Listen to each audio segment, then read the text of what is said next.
Welcome back to Worlds of Protheka audiobooks. And if this is your first time, be warned. Once you step into Protheka, you'll never want to leave. With beasts who will stop at nothing to protect the women they love, and women who are only just finding out what a real man can be, you'll lose yourself in the dark romance of these fantasy stories.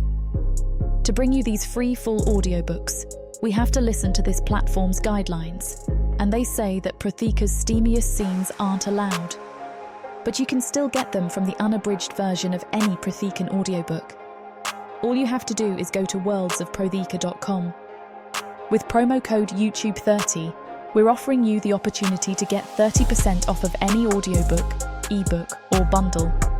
We appreciate you subscribing to the channel, as it makes bringing these free full audiobooks to you possible. Don't forget to like and comment to let us know what you think. Protheka's magic is eternal, and this story is just the beginning.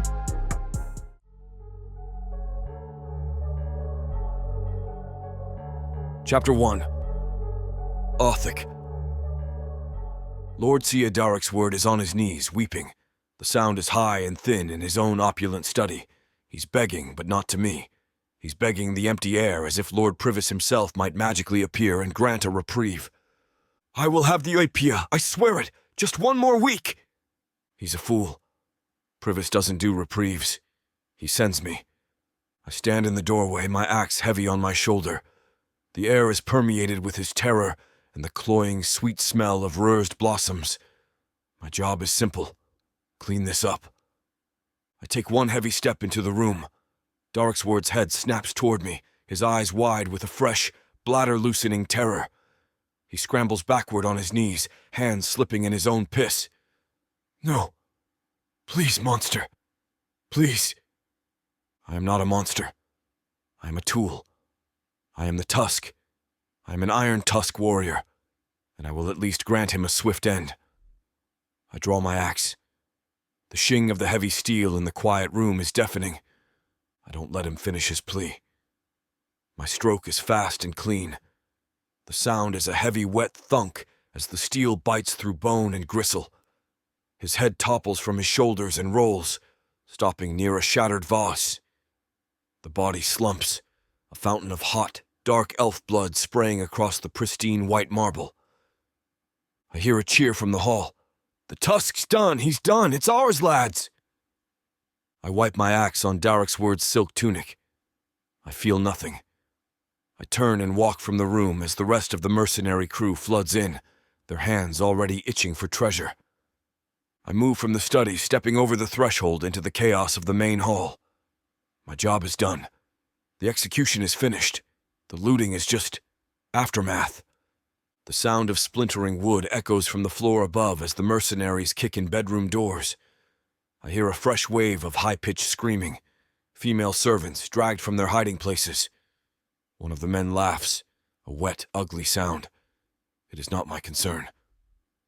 I stand guard by the main door, my axe resting on my shoulder, its blade still dripping. I am a wall, a gray-green mountain of indifference. This is the price, I tell myself. The thought is dull, familiar. This is the price of my food and shelter. This is the world now. A mercenary, his arms full of silver candelabras, stumbles past me, hissing, "Watch it, Tusk!" I don't move. I don't even look at him. I just stare out into the night, feeling nothing. I force nothingness. It is a shield, thicker than any steel. Here I am just a tool. The smell of smoke begins to thicken, acrid and sharp. They're burning the tapestries now, pointless. The wastefulness of it all is the only thing that briefly sparks my anger. Then, they bring the women down. 5 of them. Human and elf, their thin nightgowns torn, hands bound. They are weeping, a chorus of pathetic, broken sounds. The mercenaries shove them roughly toward the door, herding them like Taura to the slaughter. This is what I am, the thought whispers, cold and sharp. I am the butcher's dog, guarding the door to the slaughterhouse. I watch them pass, their terrified eyes skittering over my massive, bloody form, and I feel nothing. I am a stone. The smoke is thick, tasting of burning silk and old, dry wood. It stings my eyes, but I don't blink. I just stand by the shattered main door, a silent gray-green statue, watching the mercenaries haul their prizes into the courtyard. One of them, a human named Jax, shoves a bound, weeping servant girl toward the wagon. "Move!" He laughs as she stumbles and falls to her knees in the mud. I look away, my gaze settling on the burning roof of the estate. The flames lick at the night sky, bright and hungry. This is what I am now, a beast for coin. I feel the heavy leather pouch of Ipia pressed against my side, my payment for the execution. It's warm from my own body heat. But the Ipia is good, I tell myself, the familiar justification settling in. The words are a dull, practiced rhythm in my skull. The food is plentiful. The shelter is dry. Privis provides. I glance at the crying girl being shoved into the wagon. Women. The thought feels wrong, hollow, but I force it. I am a beast. This is what beasts crave. Food, shelter, mates. This is all there is. What else could an orc ask for? My hand clenches, the leather of my axe haft groaning. The answer is a bitter iron taste in my throat. A clan, honor, a purpose. I crush the thought before it can take root. Purpose is a luxury for orcs who aren't lost. Honor is a word for warriors who haven't sold their axe to a worm like Privis. I am a survivor. I am the Tusk, and I have been fed. I turn from the doorway, my job done. I walk toward the wagons, my boots heavy in the mud, each step a confirmation of my new, hollow life. The mercenaries make way for me, their fear a small, satisfying spark in the cold void of my gut. It is not respect, but it is all I have left. Pride. It's a bitter iron taste rising from my throat. Grook would die before he lived like this. He would spit on this Ipia, on this unearned shelter. He would look at me, his loyal brother, and see nothing but a beast for hire, a butcher's dog wallowing in Privis's filth. I look at my reflection in a shattered, gilt-edged mirror hanging crooked on the wall. My face is spattered with Derek's blood. I don't see a warrior. I see a thing. I have nothing. The realization is a hard, cold stone in my gut. The food, the coin, the women. It's all a lie. A cage. The rage needs an outlet. A target. It needs to hurt something. A sound breaks my thoughts. A pathetic, broken sob. A male servant. A human boy, thin as a rail, his face streaked with tears and soot, scrambles out from under a heavy tapestry. He must have been hiding when the crew swept the hall. He sees me, his eyes going wide with the terror that eclipses everything else. He tries to flee, scuttling on his hands and knees toward a side door. He's weak. He's pathetic. He is everything I despise in myself right now. The displaced rage is too much.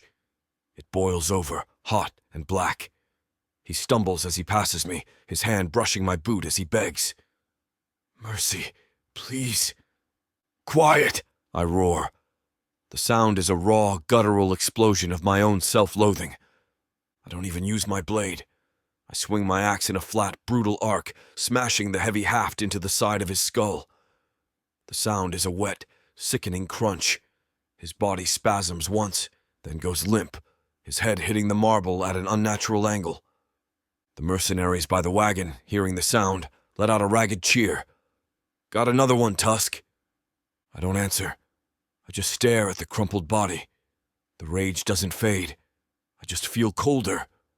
The heat from the burning mansion is pressing against my back like a giant, hot hand. It roars into the night, sending a column of orange sparks and black smoke toward the stars. The smell of it, burning silk, old wood, and cooked meat, clogs my throat. I stand by the main gate, watching the last of the mercenaries load the stolen treasure onto the heavy wagons. My work is done. Darek's is dead. His servants are dead or captured. A rough voice barks from the lead wagon. "Dumb Tusk. Let's go. Privis wants his new toys before dawn." I turn, my boots sucking in the deep, bloody mud. I walked to the last wagon, the one filled with the captured, weeping women. I grab the tailgate and haul my massive frame up, my weight making the entire cart groan on its axles. I sit with my back to them, facing the burning estate. The rumble of the wagon wheels vibrates through my bones, a familiar, grinding lurch. The smell in the cart is thick, straw, sweat, and the sharp, sour stench of their terror. A small sound, a tiny whimper, makes me turn. One of the captured human women is staring at me. She's huddled against the wooden slats, her eyes wide and glassy with shock, her face pale in the firelight. She isn't crying. Not anymore. She just looks empty. She sees me, the monster covered in her master's blood, and a flicker of something crosses her face. A question. "I am dead," she whispers, her voice a dry, reedy sound. I look at her torn servant's dress and the rope burns already forming on her wrists. I feel nothing. This is the world. This is the wage I've earned. This is the grim, cold reality of what I am. "After they screw you, yes," I say, my voice a flat, dead rumble. I turn back around to watch the mansion burn. The monster's work is done.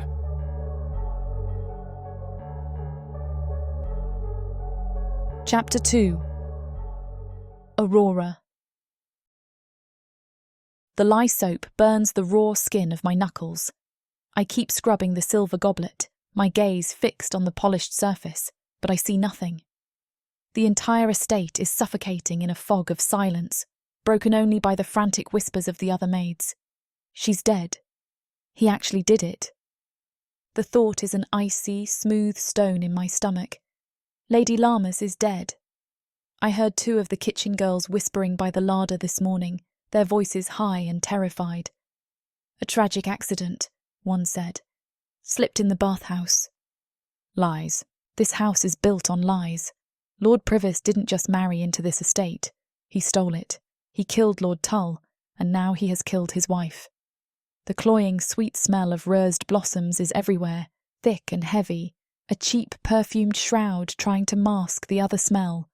The sharp, chemical reek of ozone and strong cleaners that wafted from the bathhouse wing all morning. My hand trembles. The heavy silver goblet slips from my grasp, clattering onto the white marble floor with a sound like a gunshot. I freeze, my heart leaping into my throat. I snatch it up, frantically polishing away a new smudge, my eyes darting down the empty hall. He didn't hear. Please, gods, don't let him have heard. I scrub the same spot on the goblet, my knuckles white, my breathing shallow. Lady Llamas was not a kind woman. She saw me as human filth, a stray rodent her husband stared at far too often. She enjoyed finding ways to punish me, to make my life harder. But her pride, her high-born old eelry pride, that was my shield. She was the only thing in this house more powerful than her husband's depravity. She would never have tolerated the social humiliation of him openly taking a human maid to his bed. But Llamas is dead. My shield is gone. He killed her to get to me. The realization is a slithering snake in my belly, a truth I have been trying to ignore for hours. My lady doll. He whispered it once when he cornered me by the wine cellar, his breath hot and stinking of Jisk. I had pretended not to hear, but the name stuck to me, a greasy film I can't wash off. I am not a person to him. I am a thing, a doll, a prize he just cleared the board to collect. And now there is nothing left standing in his way. The main entrance doors slam open, the heavy thud echoing through the morning hall like a blasphemy. I shrink into the alcove, pressing myself flat against a heavy tapestry, trying to merge with the threads. Heavy, booted footsteps, more than one, and a new smell, cutting right through the rosed, the hot, coppery stench of smoke and fresh blood. It's him. The Tusk. He stalks into the hall, returning from the raid on Lord Darrexward's estate. He is a 7-foot mountain of grey-green muscle and black leather, his massive axe dripping dark elf blood onto the pristine marble floor, He is a walking nightmare, the living, breathing proof of what Lord Privis is capable of. Behind him, his mercenary comrades drag in new captives, 3 women, their hands bound, their faces streaked with tears and soot. They are whimpering, their soft cries swallowed by the vast cold hall. He is the axe, and Privis is the hand. He is the creature they send to butcher and bind. He is the monster Privis will send for me. He stops. My blood turns icy. He turns his massive head, his nostrils flaring, sniffing the air. He smells me. He smells my fear. His gaze, flat, dead, amber yellow, sweeps over my alcove and lands on me. I am paralysed. I am a Suru in the shadow of a Leica. His eyes pass over me, registering my terror, my flimsy maid's uniform, my smallness. He doesn't sneer, he doesn't threaten, he just dismisses. A low grunt rumbles in his massive chest, a sound of pure indifference. He turns his back on me, stalking toward Privis's study, leaving the scent of pine and slaughter in his wake. I am not even a person to him. I am not a threat. I am not an equal. I am just furniture, another piece of his master's property, waiting to be catalogued and eventually used. The realization is a cold, new kind of terror. I run. I don't care about the silver. I abandon the cart and run, my soft shoes slipping on the marble, back toward the servants' wing. The air here is blessedly cold, smelling of unwashed bodies, lye soap, and the thin Torah stew simmering for the staff. It's a relief from the choking perfume of the main hall. From the grates in the floor, I can hear the new women, the ones from the wagon, weeping in the holding cells beneath the barracks. I reach my own room, a windowless cell no bigger than a closet, and shove my flimsy, broken-backed chair under the door handle. It's useless. I know it's useless. He could break it down with one push. He's back. I sink onto my thin, straw-filled cot, my hands shaking so hard I can't clasp them. I am trapped. I am just waiting. Waiting for those heavy, monstrous footsteps to stop outside my door.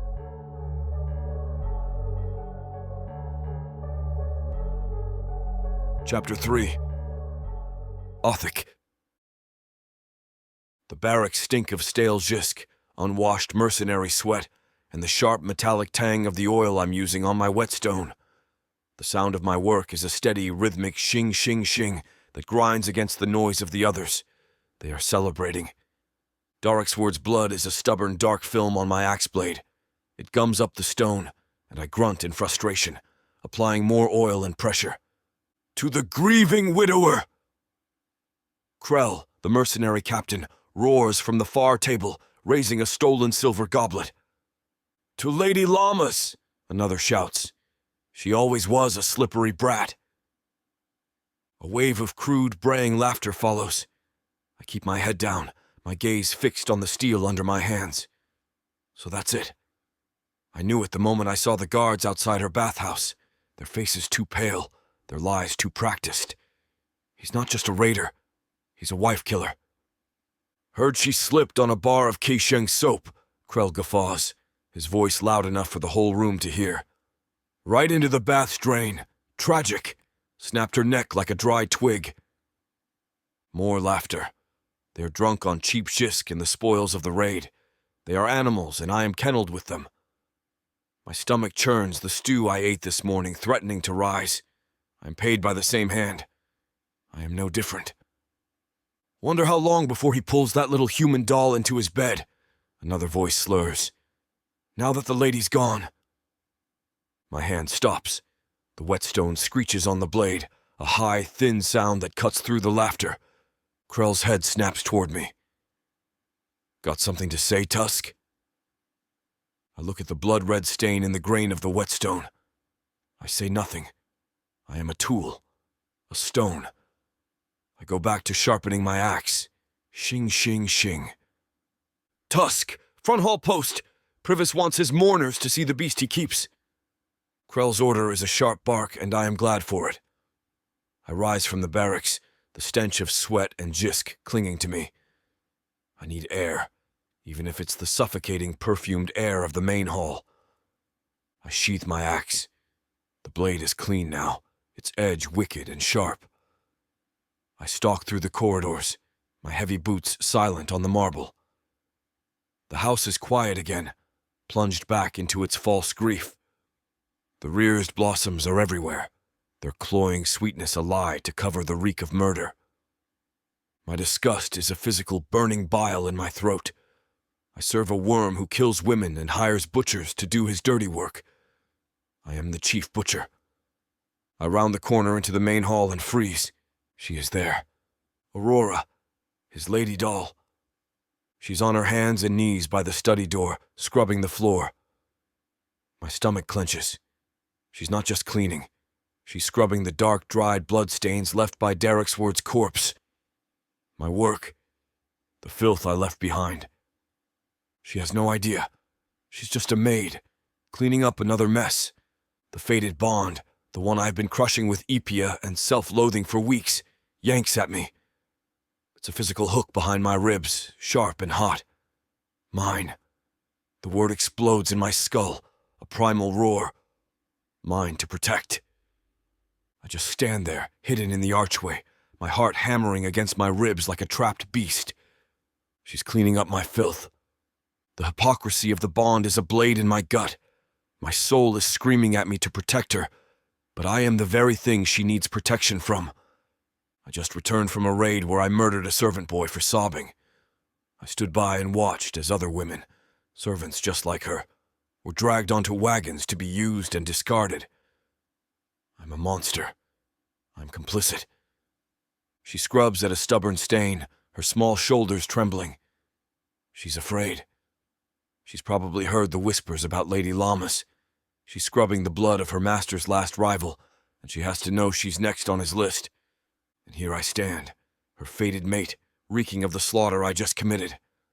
A savage, protective rage floods my veins, so potent it makes me dizzy. It's not directed at her. It's for her.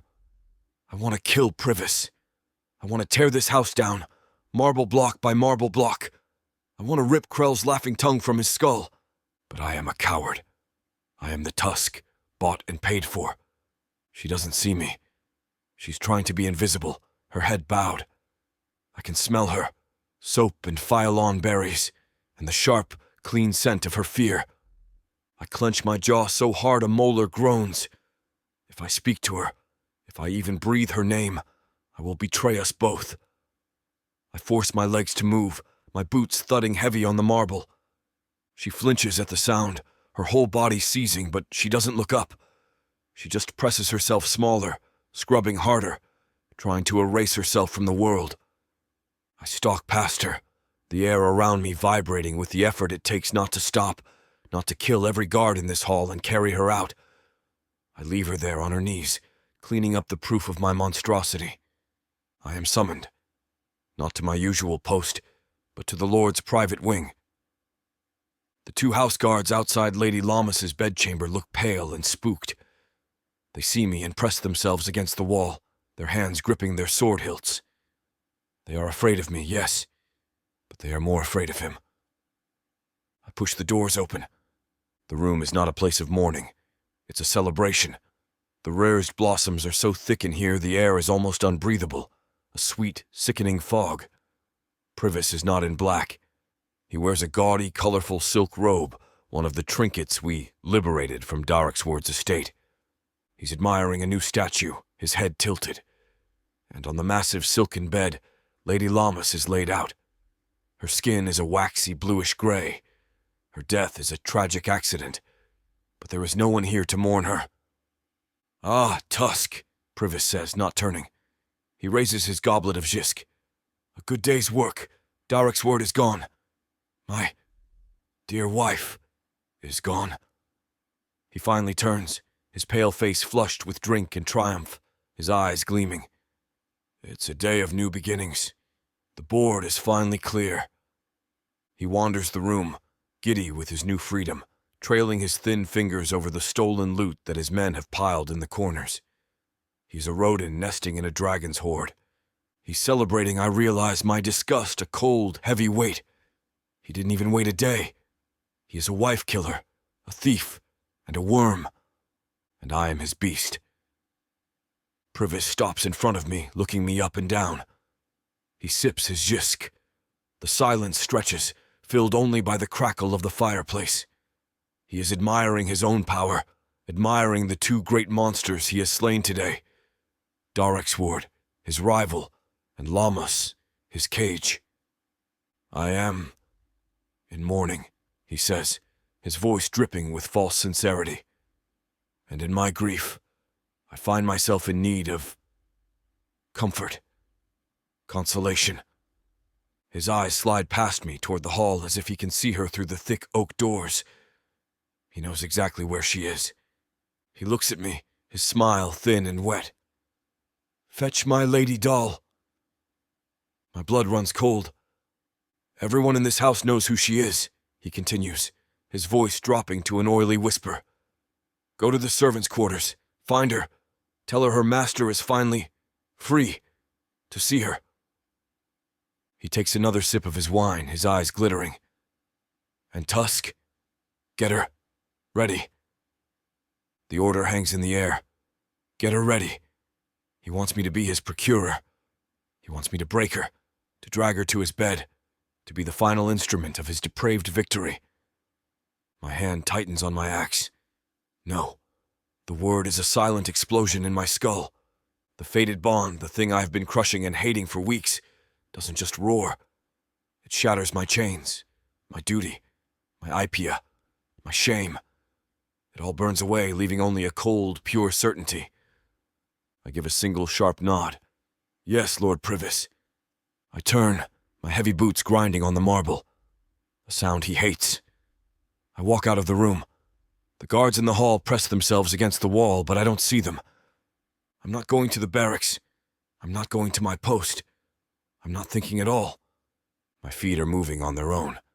A heavy, certain tread, carrying me away from my duty, away from my Ipia, away from the monster I have been. They carry me down the servants' passage, toward the smell of rain and fialon berries. They carry me to her.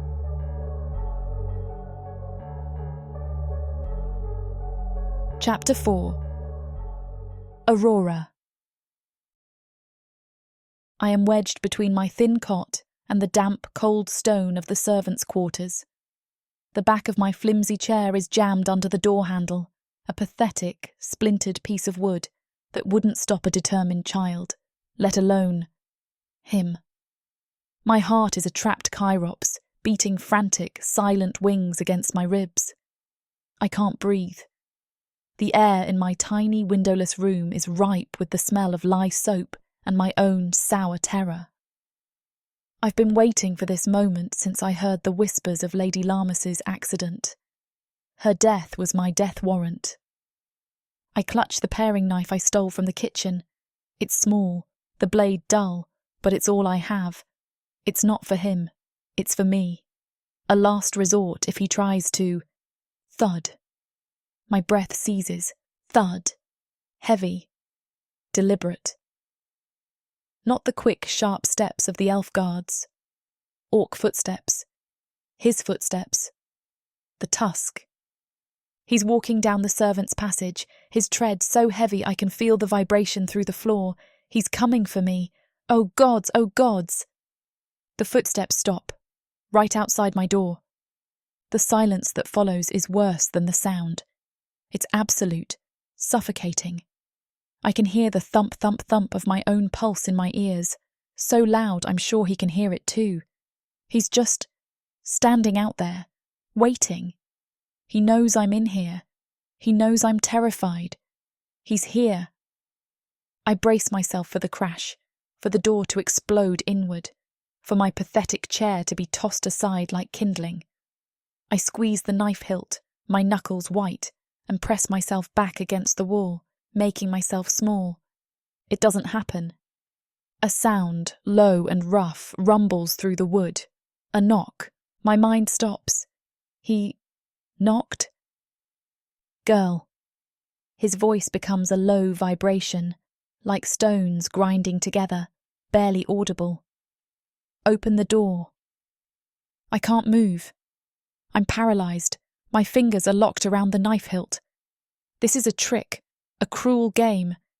He wants me to open it. The silence stretches, thick and agonizing. Then I hear a soft, metallic click. The master key. The door swings open slowly, pushing my flimsy chair, which scrapes uselessly across the stone floor. He is there. He fills the entire doorway, a 7-foot mountain of grey-green shadow. His sheer size sucks the air from my tiny room. I press myself back against the wall, my throat closed tight, the knife held up in a trembling, useless defence. But he's not in his raid gear. He's not spattered in blood like he was this afternoon when he returned. He wears a simple dark tunic and leathers. His axe is sheathed on his back, not held in his hands. He isn't snarling, he just stands there. He looks at me, cowering on the cot. He looks at the useless chair. He looks at the pathetic, shaking knife in my hand. His amber eyes aren't dead and flat like they were in the hall. They're burning. He should be grabbing me. He should be dragging me to Privis's bed. That is his job. He is the monster who obeys the bigger monster. He is the axe. He takes a heavy breath, the sound rasping in the small room. His gaze is fixed on me and it's agonizing. He looks like he's at war with himself, his massive hands clenching and unclenching at his sides. "He sent me for you," he rumbles, and his voice is a curse. I flinch. This is it. My knuckles are white. "To get you ready." He says the words with such profound, guttural disgust it rocks me back. He knows exactly what it means. He takes a heavy step back, out of my doorway, clearing the path into the hall. He isn't trapping me. He's giving me an exit. He looks at me, this massive, scarred, tusked creature, Privis's ultimate weapon. His amber eyes are burning with a pain I don't understand, a pain that mirrors my own terror. "What do you want?" My mind shatters. The question is impossible. It's alien. No one has asked me what I want since before my family was killed, before I was sold to Lord Tull's estate. And he, the Tusk, the butcher, the monster, he is the one asking? My world tilts. I stare at him, my heart hammering so hard it hurts. My entire life, my survival, has depended on being invisible, on anticipating the desires of monsters and obeying. He is a monster. Obey. But my eyes are locked on his. He isn't just a tool. He isn't just an axe. He is in pain. The realization wounds me with the blunt force of a physical blow. He hates this. He hates Privis. He hates himself. The way he's standing there, his whole body vibrating with a tension that has nothing to do with me. He's a prisoner too. A different cage, yes. A much more terrifying one. But still a cage. This isn't a test. This isn't one of Privis's cruel games. This is a choice. A real, terrifying, impossible choice. I can stay. I can be dragged to Privis's bed and pray for a quick death when he's done with me. Or I can trust the other monster, the one who just gave me a choice. My legs are shaking so hard I almost fall as I slide off the cot. I take one tiny, shuffling step. My knees feel like water. I take another, moving out of the shadow into the faint torchlight from the hall. I am standing right in front of him now. I have to tilt my head all the way back to see his face. He smells like the forest, like a storm, like pine and iron. He doesn't move. The paring knife is still in my hand. It's useless. It's a child's toy against the world he's offering to fight. I let it drop. It clatters loudly on the stone floor, the sound echoing in the tense, impossible silence between us. I lift my chin. My voice is a reedy, pathetic whisper, but it doesn't break. I look him right in those burning amber eyes. I want to disappear. His massive chest heaves in a single shuddering breath. He looks at me for one more second, and the agonizing conflict in his eyes vanishes, replaced by a terrifying cold certainty. It's the same look he must have had in his eyes when he swung his axe at Lord Darricksward. It's the look of a decision made, a new path chosen. He gives a single sharp nod. Done.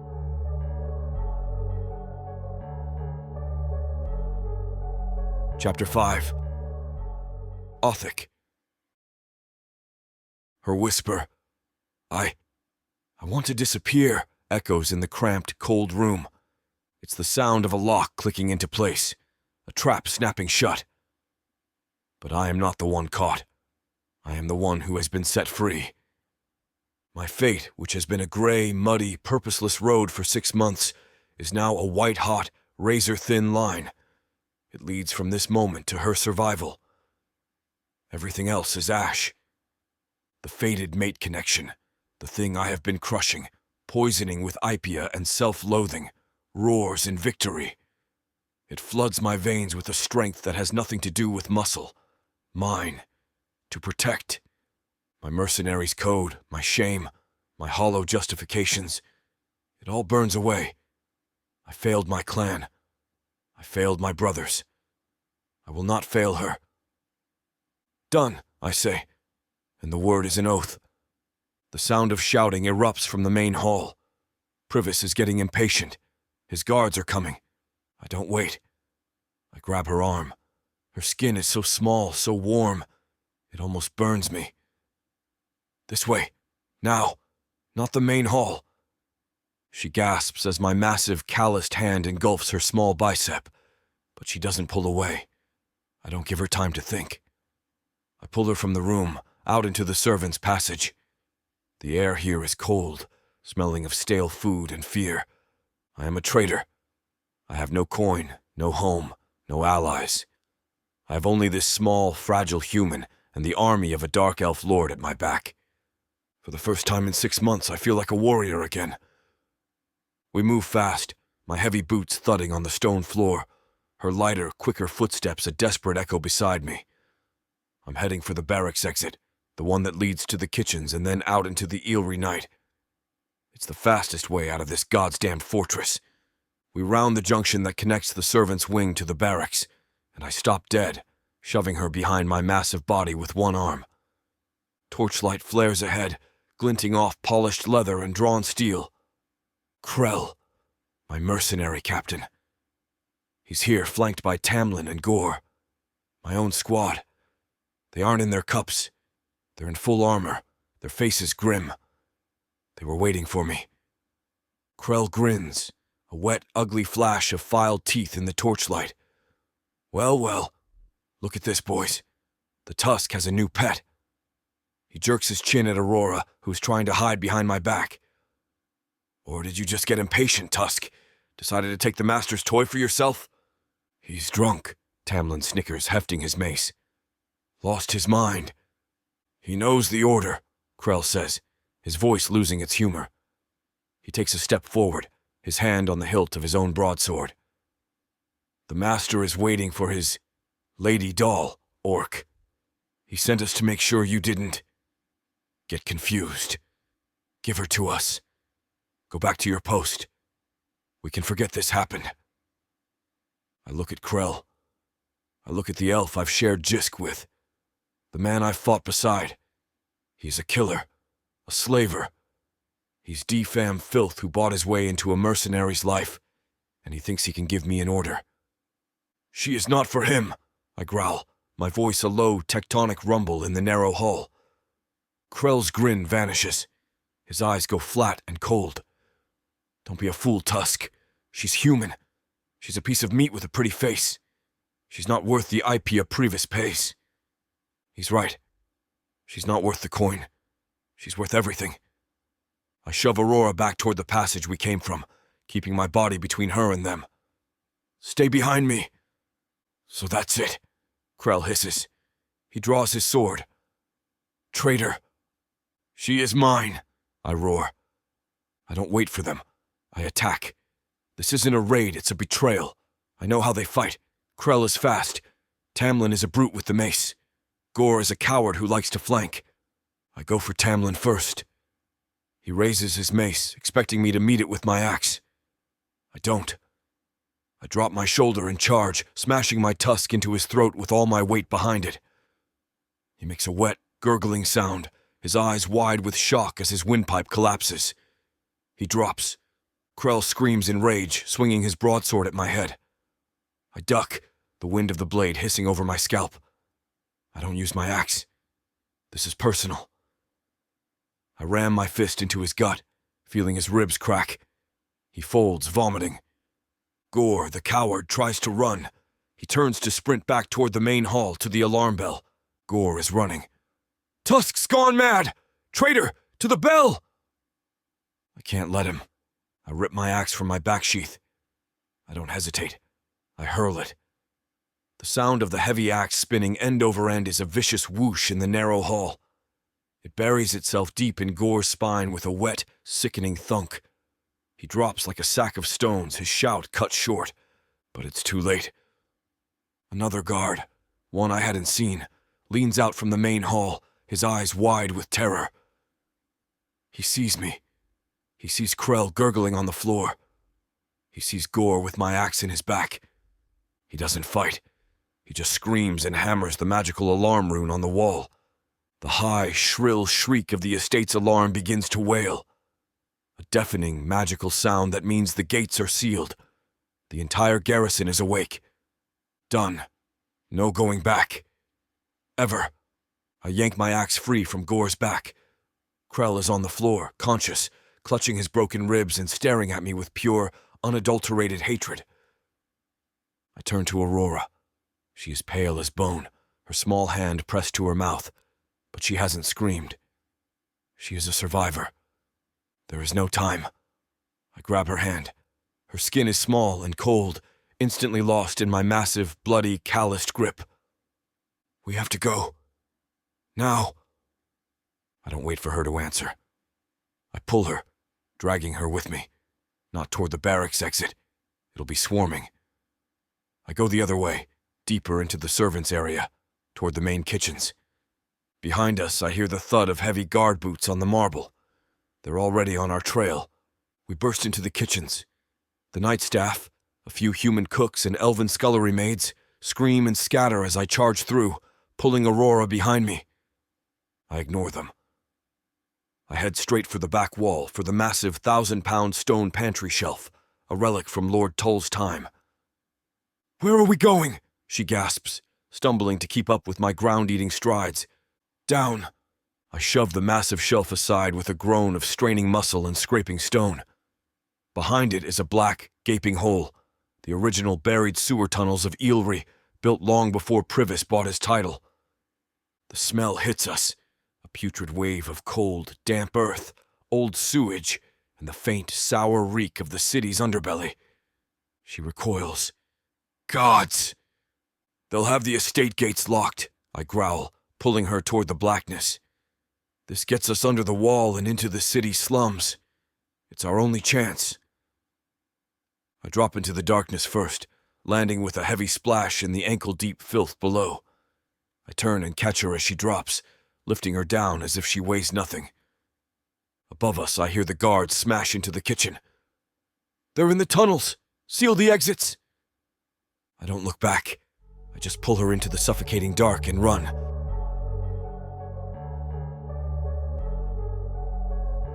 Chapter 6.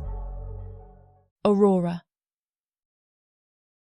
The rusted iron grate shrieks.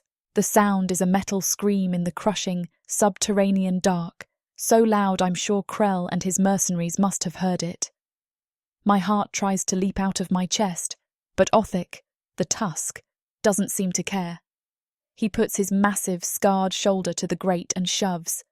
It bursts open with a spray of rust and foul, cold water, dumping us out of the sewer and into a different kind of darkness. I gag, stumbling out onto slick, muddy cobblestones, my hands flying to my mouth. The smell hits me like a physical blow. It's not the cloying, sweet perfume of Privis's estate, or the acrid tang of blood. This is the real Eelry. It's the smell of 1,000 unwashed bodies crammed together, of rotting fish from the nearby port, of Rodan meat frying in rancid oil, and beneath it all, the sour, briny stench of the black canals that pass for streets. I lived above this. For 3 years, I scrubbed Privis's marble floors, and this was just beneath my feet. This way, Othic grunts. His voice is low, but it cuts through the din of the low town. I leap to my feet, clinging to the back of his leather tunic. The alley is a narrow crack between 2 towering, rickety tenements that lean against each other, blocking out the sky. A thin, sickly yellow light spills from a few windows, illuminating a world of filth. A Zagfer elf, his face thin and gaunt, sees us emerge from the sewer and flattens himself against a wall, his eyes wide. Othic is the only solid thing in this world of shadows and rot. He is a walking mountain of impossibility, and I am tied to his wrist by an invisible thread. He pulls me into the main thoroughfare, a street that's more of a churning river of mud, and my terror finds a new, deeper level. This isn't just a slum, it's a nation of the forgotten. The street is a churning river of bodies, human labourers, pale Zagfer elves with hollow cheeks, and even a few hulking off-duty Minotaur mercenaries outside a grog shop. They all have the same dead, hopeless eyes, but the moment they see Othic, that deadness vanishes. It's replaced by pure, undiluted terror. A human woman pulling a cart loaded with scraps sees his massive grey-green form, sees the bloody axe on his back, and she yanks her child into a doorway, shielding him with her body. The Zagfer elf from the alley has already vanished. The entire street parts for us, a wave of fear rippling away from his heavy, confident steps. My stomach churns. I look up at the massive, scarred warrior I am clinging to. This is the Tusk. I realise with a cold, sickening lurch, he's not just Privis's monster, he's Eelry's monster. This is his territory. These people see him and they don't see a protector. They see the butcher who just returned from the Darricksward estate. They see the creature who keeps their real master, Privis, safe and powerful. He is the boogeyman, and I am walking in his shadow. A new spike of fear hits me, sharp and confusing. Is he really saving me, or has he just stolen me? Am I just his new prize, taken from his master's hoard? He doesn't seem to notice my hesitation. His head is on a constant, slow swivel, his amber eyes scanning rooftops, alleyways, his entire body a coiled spring. He ignores the panicked stares and pulls me deeper into the maze. "Keep your head down," he rumbles. "Don't look at anyone." The alarm horn from Privis's estate is a faint, baying cry in the distance, almost lost beneath the closer sounds of shouting and a tinny, out-of-tune jinrayaha playing from a tavern. Othic shoves me suddenly, hard, into the black shadow of a collapsed wall, pressing his own body in front of me as a shield. "Stay," he hisses. I press my back against the cold, slimy brick, my breath held tight in my chest. The alley smells of piss and stale wine. From a grimy, torchlit window just above our heads, I hear voices, drunk, slurred Zagfer elves. "Heard the news from Noble Hill?" One voice, thick with Jisk, slurs. "Lord Privis's high-born wife took a slip, right in the bathhouse." "Slipped?" A second voice snorts, followed by a wet cackle. "Ha! Slipped on a bar of 'My husband is a murdering worm' soap, more like. It's about time. He's been wanting to get his hands on that little human doll of his for months." My blood turns icy in my veins. My hands fly to my mouth, muffling a gasp. They're talking about me? The first voice laughs. "I heard he's already moved her into his bed. Lucky brat. Bet she's sleeping on silks right now instead of scrubbing them. They think I'm with him? Willingly?" The cold, slimy brick at my back is the only thing holding me upright. The world narrows to the sound of those 2 drunken voices, casually dissecting my life, my death. "Lucky," the second voice rasps, his amusement fading. "She's dead. She just hasn't stopped breathing yet. You think he'll let her live, after what he did to Lamas just to get her?" My vision tunnels. He killed llamas. It's a bad time to be on that bastard's list. The first voice agrees, his tone suddenly sober. First Derek's ward, now llamas. He's cleaning house, wiping the slate clean. Derek's ward? The name hits me like a physical slap. The raid, the Tusk, my Tusk. He returned from that raid just this afternoon. I cleaned Derek's ward's blood off the marble myself. He killed Derek's ward. Privis killed llamas. And I am the reason. The tourist stew I ate this morning boils in my stomach. I'm not just a servant he coveted. I'm the prize that started a war. I am the excuse for murder. The guilt is suffocating, a physical hand squeezing my throat. I'm going to be sick, right here in the filth.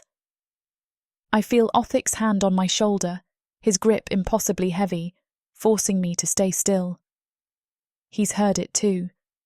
He's listening, his whole body tense as a drawn bowstring. A sharp, crisp whistle cuts through the slum's chaotic din. It's not a military call, it's a mercenary's. It echoes from 2 streets over. Othic's hand tightens on my shoulder, his grip almost painful. He goes from tense to lethal in a heartbeat. Another whistle answers, this one from the west. They're coordinating, they're sweeping the low town. Mercenaries. Othic's voice is a low, lethal growl in my ear, his breath hot against my skin. Krell's men, they know these streets. They're here, already. He didn't just break his contract, he fought his own crew. He left them broken. The whispers I heard in the servants' hall. It wasn't just a rumour. He's going to die. He's going to die down here in this filth protecting me. The woman who is the cause of all this. The guilt and the terror twist together, a cold, sharp blade in my gut. He's going to die for me. Othic doesn't hesitate. He shoves me, not back toward the main street, but into a narrow black gap between 2 leaning shacks, a space barely wide enough for a suru, let alone an orc. It stinks of garbage and something dead. Move, he commands. Now, don't stop, and do not make a sound.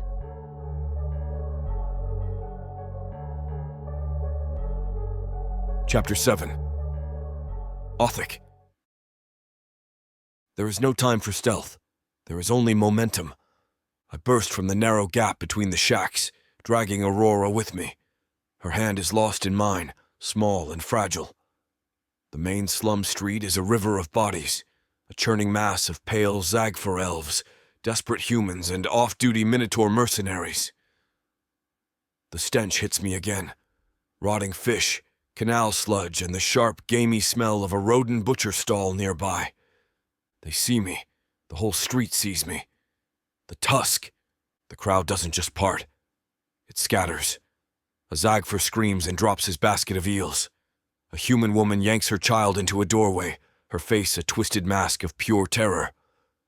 They see the monster of Eelry, covered in fresh blood, axe in hand, dragging a screaming girl who looks like she belongs on Noble Hill. Good.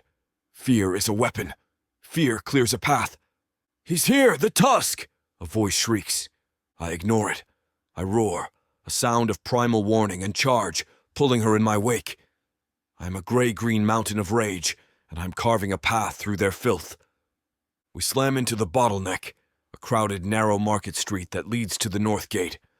Stalls are crammed in, awnings so low I have to duck my head. It's chaos. Merchants scream, pottery smashes, and the air is rich with the smell of exotic, rotting spices and the fresh blood from a Torah butcher stall. Krell is smart. The thought is a cold spike in my gut. He's not just chasing. He's hurting. He knows these streets. He knows I have to take the widest path because of my size. He's pushing us toward the north gate, pushing us into a kill zone. A whistle, sharp and clear, echoes from a rooftop behind us. They're closing the net. I don't slow. I see a stall of skinned rodent carcasses hanging on hooks, blocking the path. I don't go around. I go through. I smash into it with my full weight, sending the heavy wooden structure crashing down, spraying rotten meat and splintered wood across the street, blocking the path for anyone following. Aurora cries out, but I keep her hand locked in mine, pulling her through the wreckage. Halt! A hero steps out from an alley, a Zagfor city guard, his face pale but determined, his cheap steel spear leveled at my chest. He thinks he can enforce Privis's law down here. He thinks his little metal-tipped stick will stop me. In the name of Lord Privis, stand down, Tusk, he shouts, his voice shaking. Worm. I don't even break stride. I don't waste my axe on him. As he lunges, I meet his charge with my wounded left shoulder. The impact is a thud of bone on muscle, and his spear tip scrapes uselessly against my leather armor. I roar in his face, a blast of hot, furious air, and shove. He flies backward like a rag doll, smashing into the brick wall of a tenement. I hear a wet crack as his head hits the stone. He slides down into the mud, unmoving. Not even worth my time. Aurora gasps, her eyes wide with shock. But she doesn't pull away. She's learning. This is what survival looks like. A sharp hiss cuts the air, inches from my ear. I yank Aurora back, hard, pulling her against my chest as a black-fletched crossbow bolt thunks into the wooden post where my head was a second ago. My blood runs cold. I look up. On the rooftops above us, silhouetted against the murky sky, are three figures. Mercenaries. Tusk! Traitor! Krell's voice. He's on the roof across the street, reloading his heavy crossbow. He's fast. He's cut us off. He's mine, lads, pin him! Another bolt flies, and another, smashing into the cobblestones at my feet, forcing me to backpedal. He's hurting me again, trying to push me back into the maze where his men are waiting. The wound in my shoulder is a dull, hot throb. The elven poison is spreading, a sluggish cold in my veins, but the rage is hotter. I will not be penned. Stay behind me, I roar at Aurora. I duck under a low-hanging awning, pulling her with me. Arrows smash into the wood where we just stood. They're reloading, I growl. Now! I burst from the cover of the awning, charging into the last open space, the muddy courtyard before the north gate. It's 100 yards of open, killing ground.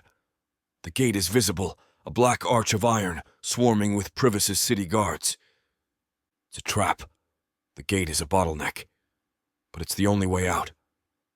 A thud lands behind me. Krell's men are leaping down from the roofs, landing in the mud, their swords drawn. They're fast. They're closing. I don't have time for this. I don't have time for pain. I fill my lungs and I roar. It's a sound of pure, defiant rage, a challenge to Krell, to Privis, to all the gods who left me on this cursed continent. I charge, pulling Aurora with me, a massive, bleeding, impossible target, running straight for the spear wall of city guards at the north gate. Stay with me, I bellow. Arrows fly, men shout. The chase is on.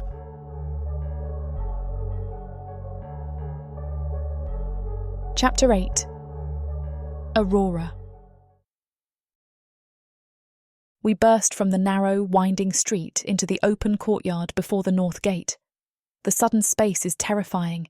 There is no cover, just 100 yards of churned, muddy ground, slick with filth, standing between us and the black iron arch of the gate. My lungs are on fire. My own breathing is a raw, ragged gasp in my throat, lost under the heavy thud, thud, thud of Othic's boots. He's not just running, he's dragging me, his massive hand locked on my arm, his strides pulling me off my feet. The screams of the Lowtown are behind us now, replaced by the sharp, military shouts of Krell's men as they pour into the courtyard after us. We're exposed. Oh gods, we're exposed. My legs feel like water. I'm going to fall. I'm going to slow him down. He's a massive, unmissable target, and I'm the anchor tied to his leg. He's going to die because I can't keep up. Tusk! Traitor! The voice is a sharp, elven snarl, echoing from above. My head snaps up. On the stone wall above the north gate, Krell is standing. He's silhouetted against the dark, eelry sky, his black lacquered armour gleaming in the torchlight. He's not with the men chasing us. He was waiting for us. He knew. He has a heavy crossbow in his hands. It's levelled. He's trapped us. Othik sees him. He roars, a sound of pure, defiant fury, and pulls me harder, zigzagging across the mud. But the space is too open. There's nowhere to hide. I see Krell adjust his aim. He's not looking at Othik. His eyes, two cold, pale chips of ice, are locked on me. He's smart. He knows he can't bring the beast down with one bolt, but he can bring me down. He knows how to stop Othik. A sharp, vicious hiss cuts the air. It's not aimed at Othik. It's aimed at my chest. Time stops. Othik roars my name, a sound so raw and guttural it tears from his throat. Aurora! He doesn't just push me. He throws me. His wounded left arm smashes into my side like a battering ram, his strength absolute, sending me flying off my feet. I hit the ground hard, my shoulder and hip slamming into the muddy cobblestones, the impact driving the air from my lungs in a painful whoosh. Thunk. The sound is heavy, wet, sickening. I scramble, gasping, and look back. Othik is still standing, but he's rigid, his back slammed against the stone wall of a tannery. A black-fletched crossbow bolt is sticking out of his left shoulder, high up, buried deep in the thick grey-green muscle near his neck. He took it for me. He saw it. He turned his body, took the bolt that was meant for my heart, and it pinned him to the wall. Othik! I scream, the word tearing from my throat, raw with a terror that is all for him. He doesn't answer. He just groans, a low, furious sound, like a mountain shifting. His head is bowed, his body trembling with a force I can't understand. I have him! Krell screams from the wall, reloading. Pin him! Pin the traitor! Othik lifts his head. His amber eyes are not filled with pain. They are blazing with a pure, murderous light, and they are locked on Krell. He reaches up with his massive right hand. He doesn't wince. He doesn't hesitate. He grips the shaft of the bolt. He roars and rips the entire blood-soaked piece of wood and steel from his own body. Dark, almost black blood gushes from the wound.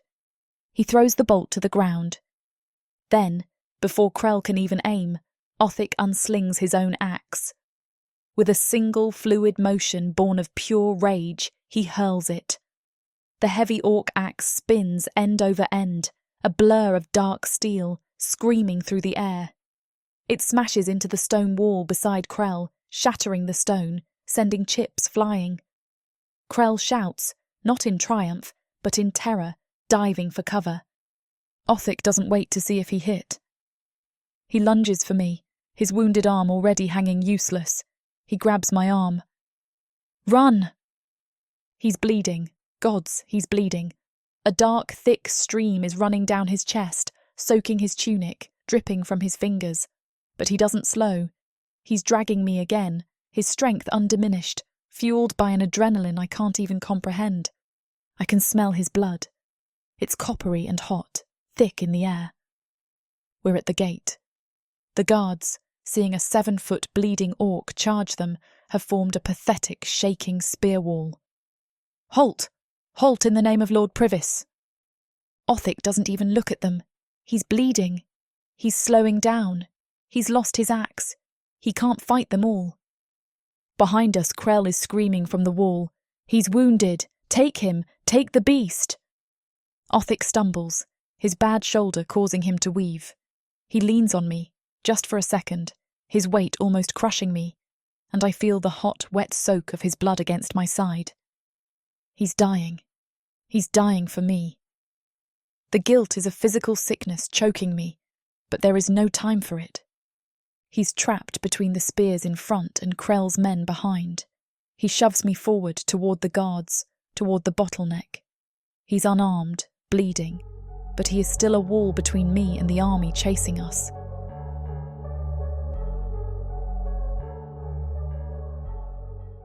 From the depths of the darkness of Protheka, or clawing up from the realms of fantasy, come the most fearsome beasts you have ever seen. these monsters are done watching from the shadows. Now, as they step into the light, something unexpected grips them. Something even they can't fight off. Love. Vampires. Demons. Dark elves. Gods. Minotaurs. Creatures of light and dark. They will protect their mates. Do whatever needs to be done. Morally grey heroes who will burn the world to protect the women who love them. 10 audiobooks. Fall into over 60 hours of fantasy romance. 20 ebooks. Over 1 million words of these brutes who will protect their women. Even if they might destroy themselves in the process. Get the immersive Protheka fantasy romance bundle. For 80% off, right now, dive into Protheka at a once-in-a-lifetime discount. The first bundle to offer both ebooks and audiobooks on worldsofprotheka.com. Protheka's magic is eternal, and this Romantasy bundle will make it endless.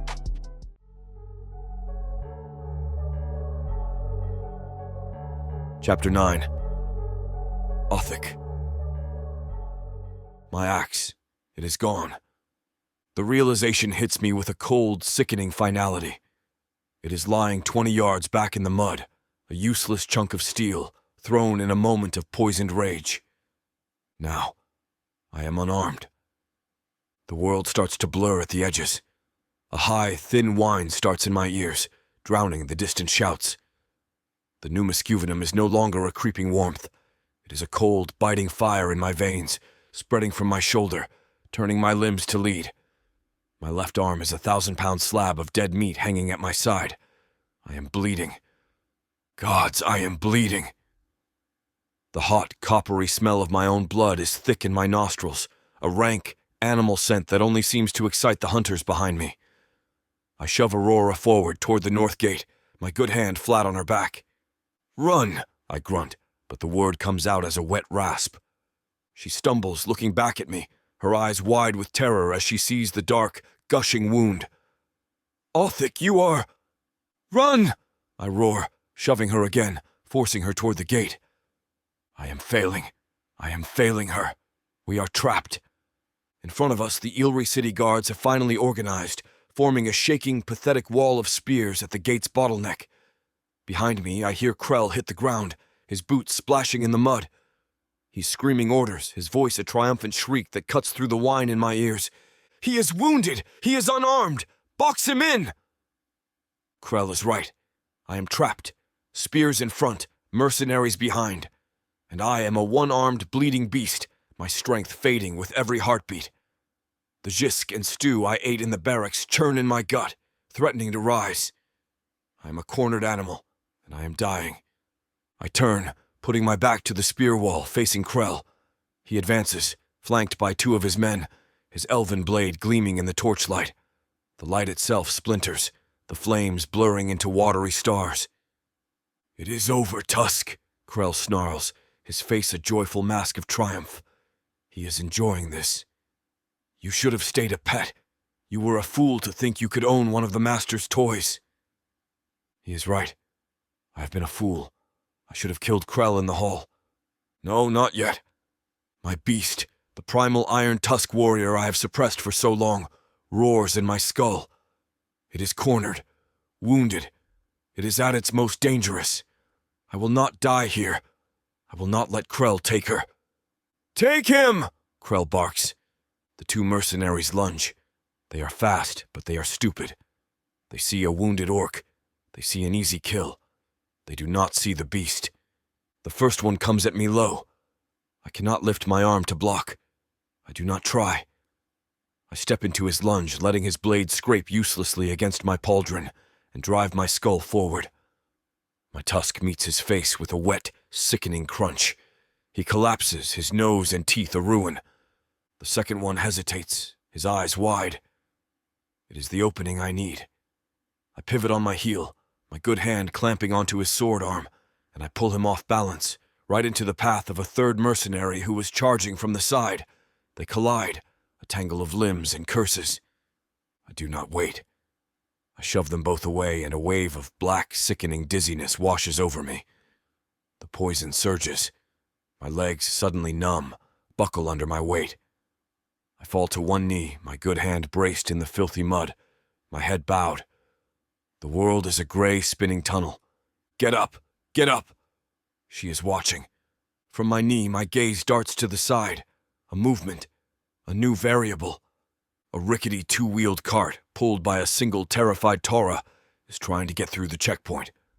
The driver is a Zagfer elf, his face pale and sweating as he argues with a guard, trying to get his load of stiff, stinking Tora hides out of the city before the gates are sealed. It is my only chance. It is not even a chance. It is a miracle. Krell sees me look. His eyes follow my gaze. "No," he hisses, realizing the plan a second too late. "Stop him. Do not let him reach the cart." Krell lunges, but I am already moving. I do not bother fighting Krell. I roar, a deafening sound of pure, desperate agony and rage, and use my last burst of strength, surging up from my knee.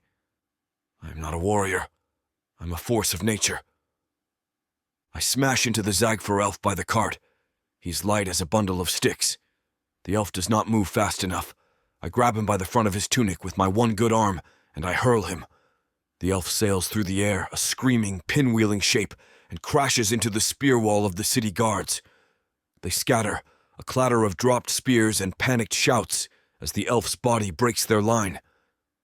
It is the opening I need. I turn to Aurora. She's staring, her face shocked. "Othik! Get in!" I roar. I grab her, my bloody hand seizing her waist. My arm screams in protest. My grip, slick with my own blood, slips. She cries out. I do not have the strength to lift her. No! I roar in fury, half at her, half at my own weakness, and instead I hoist her, shoving her bodily onto the cart with a brutal, desperate heave. She lands hard, a small, breathless cry lost in the chaos, disappearing into the pile of stiff, stinking hides. Krell is on me. "Traitor!" His sword slashes across my back, a line of pure fire. I ignore it. I am fading. The poison. The blood loss. I have seconds. I do not try to climb onto the cart. I lunge for the driver's seat, my hand fumbling for the reins, my fingers numb and clumsy. I grab the rough leather, wrapping it around my wrist. The Tora is screaming, its eyes white with terror, its hooves stamping in the mud. Krell is at my back, raising his sword for a killing blow. I have no weapon. I kick backward, a blind, desperate mule kick. My heavy boot connects with Krell's chest with a dull, satisfying thud. I hear his ribs crack as he flies backward into the mud. I roar at the Tora, a sound of pure, primal command, and whip the reins. The cart lurches forward with a crack of wood, its wheels finding purchase. It smashes through the broken spear wall, scattering guards like pins. An arrow thunks into the wood by my head. Another hisses past my ear. I do not look back. I just hold the reins in my one good hand, the world narrowing to a gray, blurry tunnel as the cart thunders through the north gate and out into the wild, open darkness of Raich.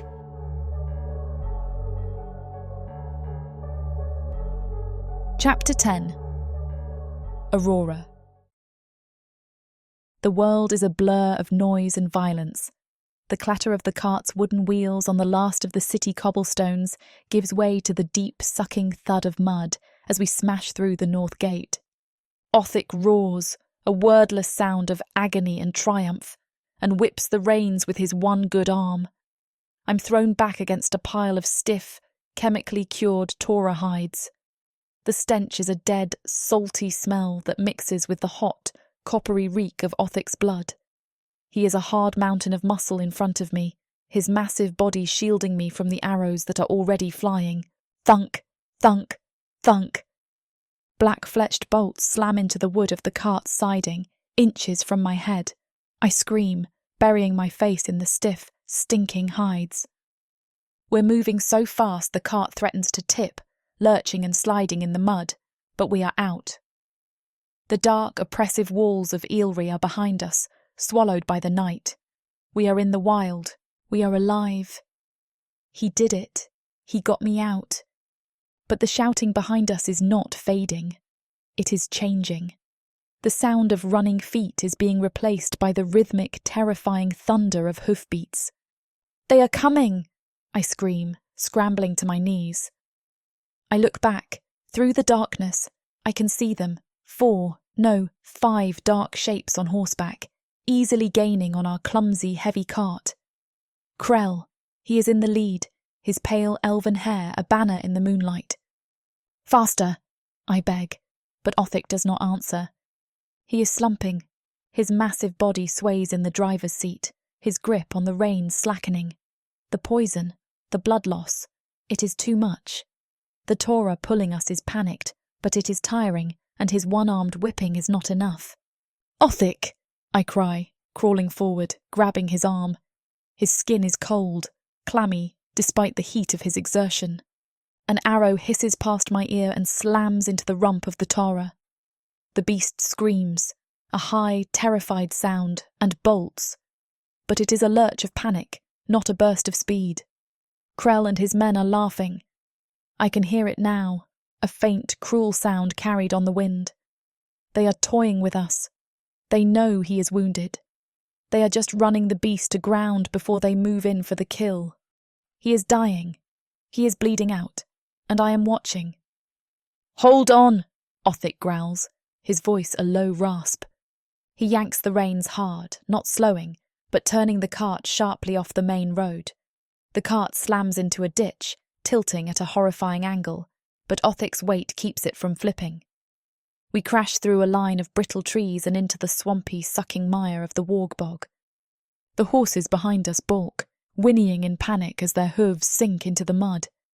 He is taking us into the bog! Krell's voice is a distant, furious shriek. Spread out! Find the ridgeline! Head him off! The Torah strains, its hooves finding purchase in the mud where the horses cannot. The cart slows to a grinding, sucking crawl, but it is still moving. He is a genius. The horses cannot follow us here, but the ground is changing. The soft mud gives way to hard, slick stone. The trees are thinning. I can smell. Nothing. Just cold, empty air. Mist. Othik raises his head, his senses, even dulled by poison, screaming a warning. He yanks on the reins, pulling the Torah to a skidding, terrible halt. The beast digs in its hooves, its panicked eyes rolling as the cart slides, the front wheels stopping inches from a sheer black void. A cliff. The bog path is a dead end. My breath seizes in my chest. It is over. He is trapped. They will kill him, and then they will drag me back to Privis. No, I will not go back. I look down into the misty, bottomless canyon. I will jump before I let them touch me. Hoofbeats, slow and confident, sound behind us. Krell and his 4 mercenaries emerge from the trees, fanning out in a relaxed semicircle, cutting off all escape.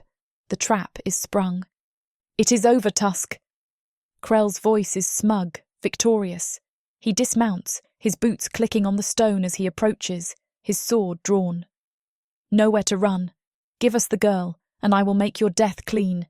My personal promise. Othik is slumped over the reins, his breathing a wet, ragged sound. He is done. He is finished. He lifts his head. He looks at Krell, at the line of mercenaries. Then he looks at me. His amber eyes are glazed with pain, a dark, muddy film covering the fire. But beneath it, a spark ignites. A new, desperate, insane idea. He does not look over at Krell again. He just looks at me. His bloody lips pull back from his tusks, not in a snarl, but in something else. A grimace of a pure, final gamble. He looks past the edge, down the cliff face. His eyes lock on something in the mist that I cannot see. Trust me, he bellows, his voice a raw, cracked roar.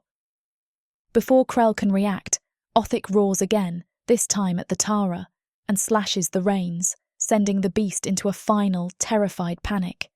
He turns the cart, hard, toward the cliff. The cart lurches forward, directly toward the open air.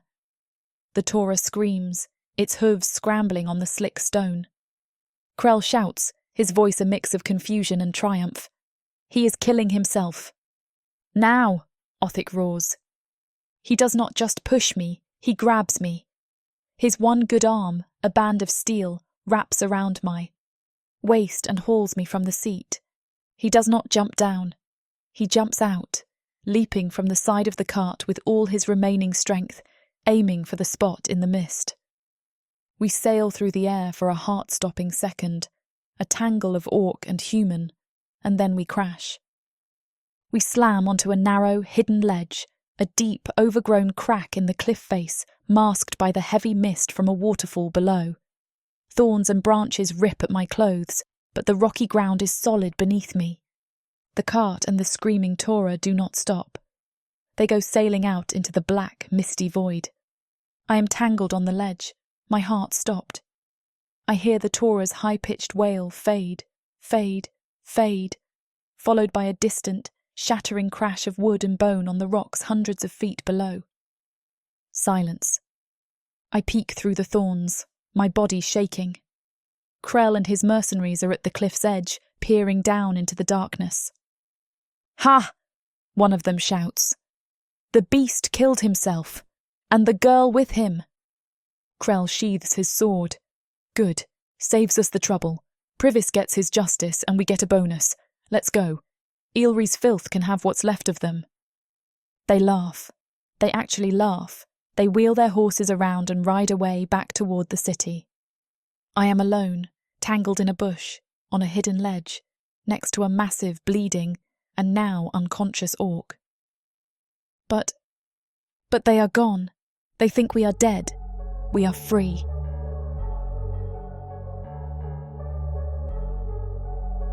Chapter 11. Othic. Crash. I hit the ledge first. The sound is a wet, scraping thud of my body on stone, my back and wounded shoulder taking the full force to shield her. She lands on top of me, a lighter, breathless impact, and a tangle of sharp, woody thorns on the ledge rips into my leathers and my skin. The roar of the waterfall is deafening, a physical weight that batters us. Cold spray hits my face, stinging my eyes, and I taste the grit of stone and river water. The ledge is narrow, barely wide enough for my shoulders. I feel a chunk of rock shift under my boot, skittering into the black, misty void below. One wrong move, and we plunge to the same death we just faked. I hear nothing from above. Krell is gone. They are gone. They think we are dead. We are not. Pain. It is not a clean fire. It is a white-hot, tearing agony. The jump has ripped the wound in my shoulder wide open. I feel hot, thick blood pouring down my back, soaking my tunic, the coppery smell sharp in my nostrils even over the stench of the bog. The numiscu venom is a cold, crawling fire spreading, claiming my limbs. I look down.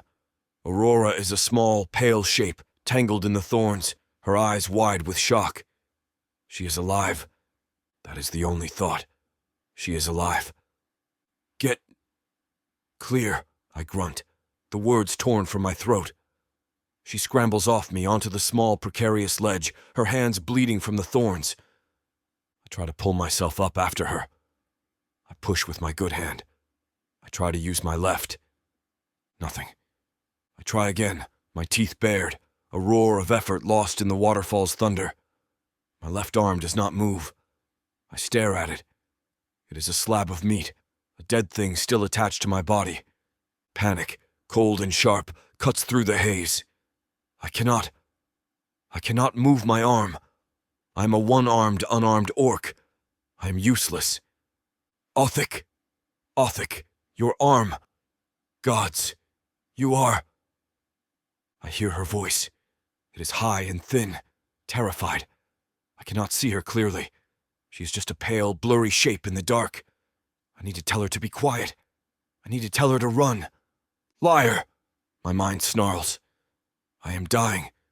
I am a clanless fool who got myself poisoned, and I have dragged her here to die with me. The shame is a physical sickness, worse than the pain. I must stand. I will not die here on this rock like a trapped animal. I force my legs under me, my good hand gripping the rock. I am... fine, I lie, the word a raw grunt. We move. Now. I push myself to my feet. A wave of black, sickening dizziness washes over me. The deafening roar of the waterfall becomes a gray, spinning void. I stumble, catching myself on the cliff wall, my vision narrowing to a pinprick. I'm not fine. I'm failing. I smell it. Through the cold, clean air of the cliff, I smell hay, old, dry hay and animal musk. My head snaps toward the scent. 50 yards. A dark shape against the trees. A rooftop. An abandoned farmstead. Shelter. Then I smell something else. Under the hay, carried on the wind from the bog below. Warg. And the hot, coppery tang of my own blood. They will smell me. They will be on us. Wargs, I gasp, the word a puff of steam. Her eyes go wide. Shelter. Now. I lurch toward it, grabbing her arm with my good hand. It is not a 50-yard walk. It is a crawl, a desperate, agonizing journey. I am not just a warrior. I am a wounded animal, seeking a hole to die in. I am stumbling, my wounded shoulder screaming, my body going cold. I fall. I land hard on my knees, the impact jarring my teeth. Get up, she cries, pulling at my tunic. She is not just following. She is pulling me. Her small hands gripping my tunic, trying to keep me upright. She is dragging me? The humiliation is a fresh wave of agony. A 7-foot orc being dragged by a human halfling. But the smell of warg is closer. A rank, predatory stink under the mud. I do not care. I use her as a crutch. I heave myself up, my one good arm thrown over her small, fragile shoulders, leaning on her. I am a dead weight, but I force my legs to move. We reach the barn. The door is off its hinge. It is dark. It is dry. It is safe. The smell of hay is thick, rich, a promise of rest. I use my good leg to shove, to help, but I am a dead weight. I crash through the broken door hinge into the dark, safe-smelling shadows and fall to my knees.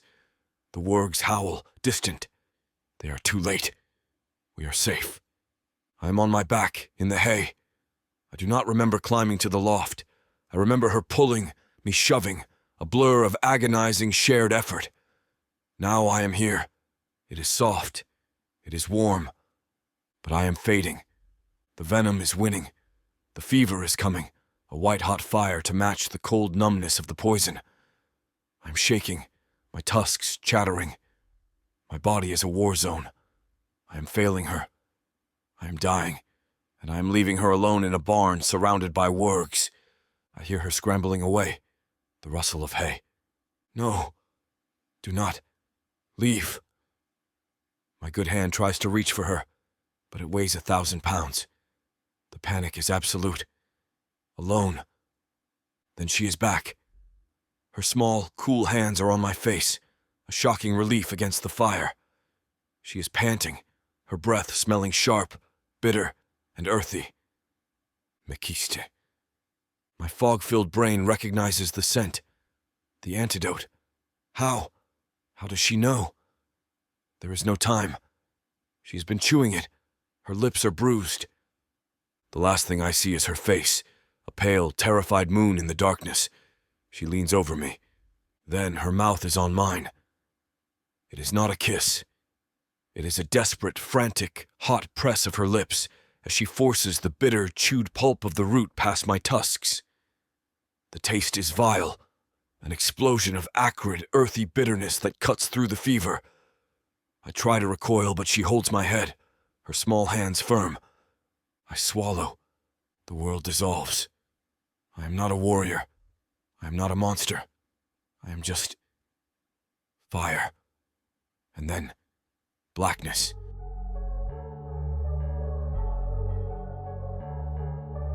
Chapter 12. Aurora. He is an enormous mountain of dead weight. Othic slumps against me, his body an unconscious, immovable mass. I am still tangled in the thorns of the ledge, the mist from the waterfall soaking my tunic, and he is out. The roar of the water is a deafening, terrifying sound. We are free, but he is dying. Othic? I shake his good arm, my voice a pathetic, high-pitched squeak lost in the spray. "Othic, get up, please!" His head lolls, his amber eyes rolling back. His skin is already burning. The fever from the numiscu poison is setting in, a raging furnace I can feel even through his thick leathers. I look at the cliff face, at the distant dark shape of the abandoned farmstead he spotted. It is 50 yards. It might as well be 50 miles. No, I will not let him die here. I am not the girl in the alcove. I am not a lady doll. "You will not die!" I hiss, my voice raw. I brace myself under his good arm, looping it over my shoulders. I take his entire massive weight onto my small frame and heave. My knees buckle. A pained cry rips from my throat, but I do not stop. I get my feet under me. He is a dead weight, his boots dragging through the mud, but we are moving. One step. His body slides, almost pulling me down. I cry out, digging my heels in. Another step. The 50 yards to the barn is the worst hell of my life. I am not walking.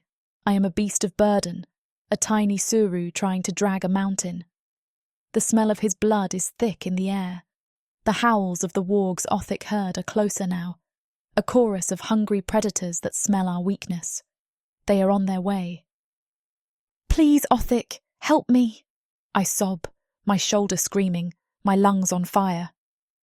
I stumble, and we both fall to our knees in the mud, just shy of the barn door. His breathing is a shallow, wet rasp. The fever is winning. He is dying. My eyes scan the dark, swampy ground at the edge of the farmstead, my mind racing. What can I do? The moonlight glints on a patch of dark, tri-leafed weeds near a rotten stump. My heart stops. It cannot be. My mother's voice, a memory from a life I thought was gone forever, whispers in my ear. "This is poison, Aurora. But this..." Her hand brushing a different ugly root. "This is the cure. Mekixte, bitter as a curse, but it will pull the elven sickness from a man's blood. You chew it, you never swallow. It is a 1 in a million chance. It is the only chance I have."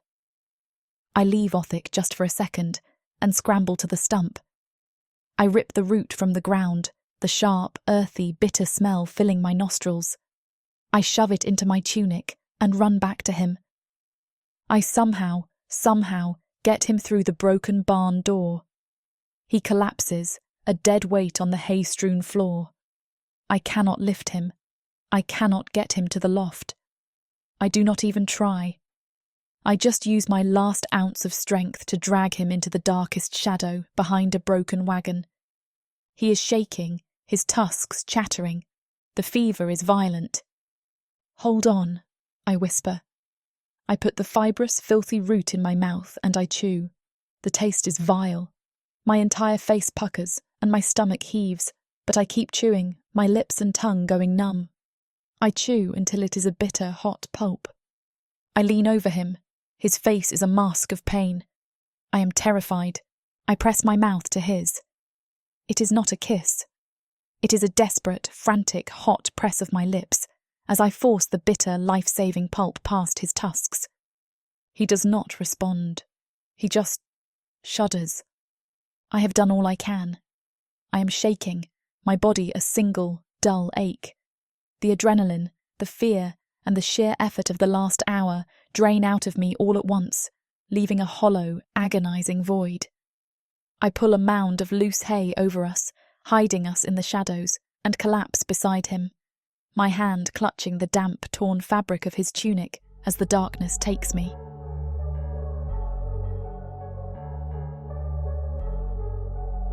Chapter 13. Othic. The blackness is not empty. It is not sleep. It is a cold, churning void. I am fading, a spark of heat in a lightless, freezing ocean. I am dying. A new sensation cuts through the cold. A taste. It is vile, acrid, and profoundly bitter, a chemical fire on my tongue. It is not the venom. It is something else, something fighting it. The bitterness is a shock, so real it pulls me from the void. The blackness swirls, and the bitter taste changes. It is still bitter, but it is familiar.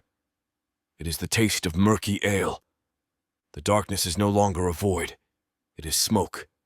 I smell it, and under it, the smell of cheap zisk, spilled ale, and unwashed orcs. I hear a sound, raucous laughter and the rattling of tankards. A light, just one. A flickering candle casting dancing shadows on a surface in front of me. The darkness congeals, taking form. I am sitting. The wood under my hands is real, oaken, scarred. The table groans under my hulking frame. I am in the tavern, the seedy one in Orkland. I am solitary. I have a flagon in my hand. I drink. The ale is as bitter as the thoughts that haunt me.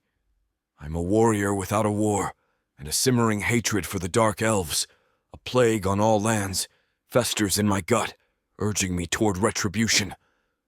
I hear voices through the din, a low growl of conversation. I know these orcs. Mogor, the seasoned sailor, his face a grim, weather-beaten map. He is speaking in hushed tones. Tomorrow we shall be at sea, and it cannot come quick enough, he states. Then we can shed some elf blood. He is a good orc. He knows the dark elves are cunning and ruthless. He cannot abide their dishonor. Grook, the sea captain, is beside him. Fair, but stern. He slams his fist on the table. By the mother, you are right. His eyes gleam with his own malice. His, too, is a story of vengeance. The dark elves tore his family, his clan, apart. Pondar is there, surly, a penchant for violence clear in his eyes. He is itching for a fight, for an escape from a past that haunts him. And Kilkirk, already 3 flagons deep, a heavy-drinking, bitter soul. He was betrayed by a human mate, and now seeks only riches and the pleasure of sending dark elves to the depths. This is it. This is the moment. My heart begins to race. I drain my ale and rise, the legs of my stool scraping the floor. I approach their table, determination etched on my face. Forgive my intrusion, I rumble, but I could not help overhearing. I've got a bone to pick with those dark elf scum, and I would be honored to join your venture. Mogor and Grook exchange a glance. Mogor speaks. You are welcome aboard, but know this, it will be no pleasure cruise. We sail into the heart of danger. Death holds no fear for me, I reply, my voice steady as steel. I crave a good fight more than I crave life itself. Grook nods, impressed by my resolve. Very well. Together, we will make them rue the day. We seal the pact. We are more than strangers now. We are brothers in arms, bound by the fires of retribution. The tavern door slams open, a cold gust of wind tearing through the room. Mogor's brother stands there, flanked by his own crew, his eyes burning with rage. Ah, brother, Mogor spits, his voice dripping with disdain. You have brought shame upon our clan, his brother snarls, and now you shall pay the price. The tension tightens like a noose. Grook rises, his voice low and full of menace. Stand with me, brothers. We all rise. We are a unit. Enough talk! Mogor's brother bellows. The battle erupts in a storm of howls, snarls, and the sickening wet crunch of bone meeting bone. This is what I need. The memory is vivid. I fight with the ferocity of a cornered beast, my rage a fire in my blood. Mogor, fueled by his own anger, is a whirlwind of destruction, his fists pounding like hammers. Grook moves with brutal maritime efficiency. Pondar's temper is a raging inferno. Kilkirk, a juggernaut, sends his enemies sprawling. We win. Of course we win. We are proven. Enough! I roar, my voice cutting through the chaos like a knife. The other orcs falter, their resolve crumbling before our unity. We stand panting, bloody, victorious. Kilkirk, laughing, shoves a mug into my hand. Let us toast our victory. The bitter scent of ale fills the air, mingling with the iron tang of spilled blood. To us, Pondar sneers. United, we are unstoppable, I echo, and the words settle on my shoulders like a mantle. Grook raises his mug. Drink up, my brothers. We have a long journey ahead. The taste of the ale changes. It is not ale. It is salt. The tavern floor lurches beneath me. The wood under my hands is wet, swaying. The smell of smoke and jisk is gone, replaced by the sharp, clean smell of the southern sea. I'm on the deck of Grook's ship. It is a fine morning. The cliffs of Roch are on the horizon. We have been hunting. The last month has been filled with blood. 7 dark elf ships burned and sunk. 7 crews sent to their dark gods. We are bound for the open seas to rest, to be safe. The wind picks up. That is odd. The skies are empty. The seas are calm. What is this? I ask Mogor, who stands at the rail. I am not sure, he says as the wind begins to whip faster. Magic, I curse. The ship lurches and I crash into the wall. I scramble up and look out the port. A dark elf ship has appeared from nowhere. It sails the black of a moonless night. They have come for their revenge. A magical fire blast erupts from their deck. The world turns orange. The main deck is covered in flames. The screams begin. My brothers, orcs are burning, their cries swallowed by the roar of the fire. They are trying to sink us, I roar. Abandon ship! The call comes from Grook at the wheel. The ship is doomed. I see Mogor trying to put out the flames. I see Pandar, his arms severed, fall to the deck. I see Kilkirk, his face a twisted mask of terror, consumed by the magical fire. I have to jump. But where are my brothers? Where is Grook? Where is Mogor? The ocean engulfs me. It is cold. So cold. My muscles ache, but I swim for the dark, looming cliffs of Rach. I pull myself onto the shore, shivering, my clothes drenched. It is a desolate and dreary place. I am alone. I failed them. I failed to protect them. I think of my shipmates, my brothers, and wonder if they are searching for me. Or are they dead? Maybe some others have washed ashore, too. I can find them. We can join together. Grook, Mogor. The names are a prayer and a curse. The thought of my lost clan fills me with a cold, hollow rage. I am alone on an enemy continent. I am a stone. I am a tool. I am nothing. The cold of the ocean. It is fading. The void is replaced by a different sensation. A warmth. A smell. Not salt, not smoke. Hey? And something else. Fialon berries. The darkness recedes. A small, cool hand is on my face. Aurora.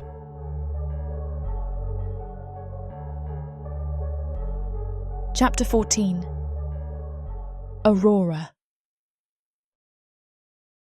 I wake to a single, dull ache.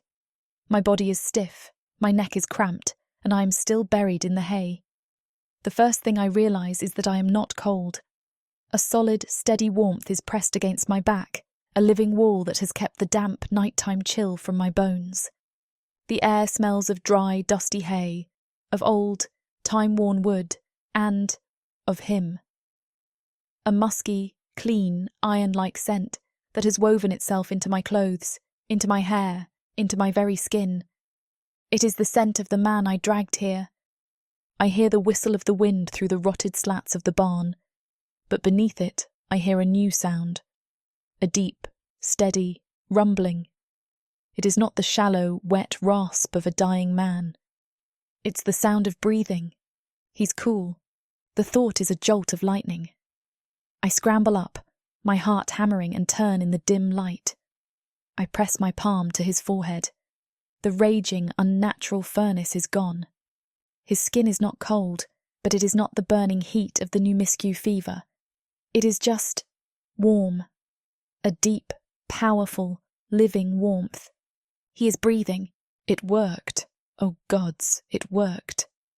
I look at my own hands, at the dirt caked under my nails. I touch my lips, which feel bruised and raw from chewing the bitter, fibrous mekixta root. I can still taste the acrid, earthy awfulness of it. I look at the mangled, discarded remnants of the root in the hay beside him. I saved him. I who have never saved anyone. I saved this 7-foot orc. His eyes snap open. I freeze. They are not the glazed amber yellow of his fever. They are not the dead flat eyes of the monster in Privis's hall. They are clear.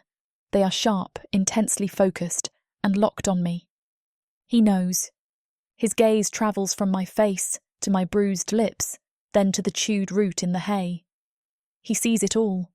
His eyes move over my small, filthy form, huddled in his shadow. He does not speak. He just looks, and that look, a raw, stunned, agonizing reverence, strips the air from my lungs. He moves, his one good arm shifting. He is weak. I can see the strain in the corded muscles of his shoulder, the tremor of effort, but he is alive. His massive, calloused hand lifts, and I flinch, my body tensing for... I do not know what, but he does not grab, he does not command.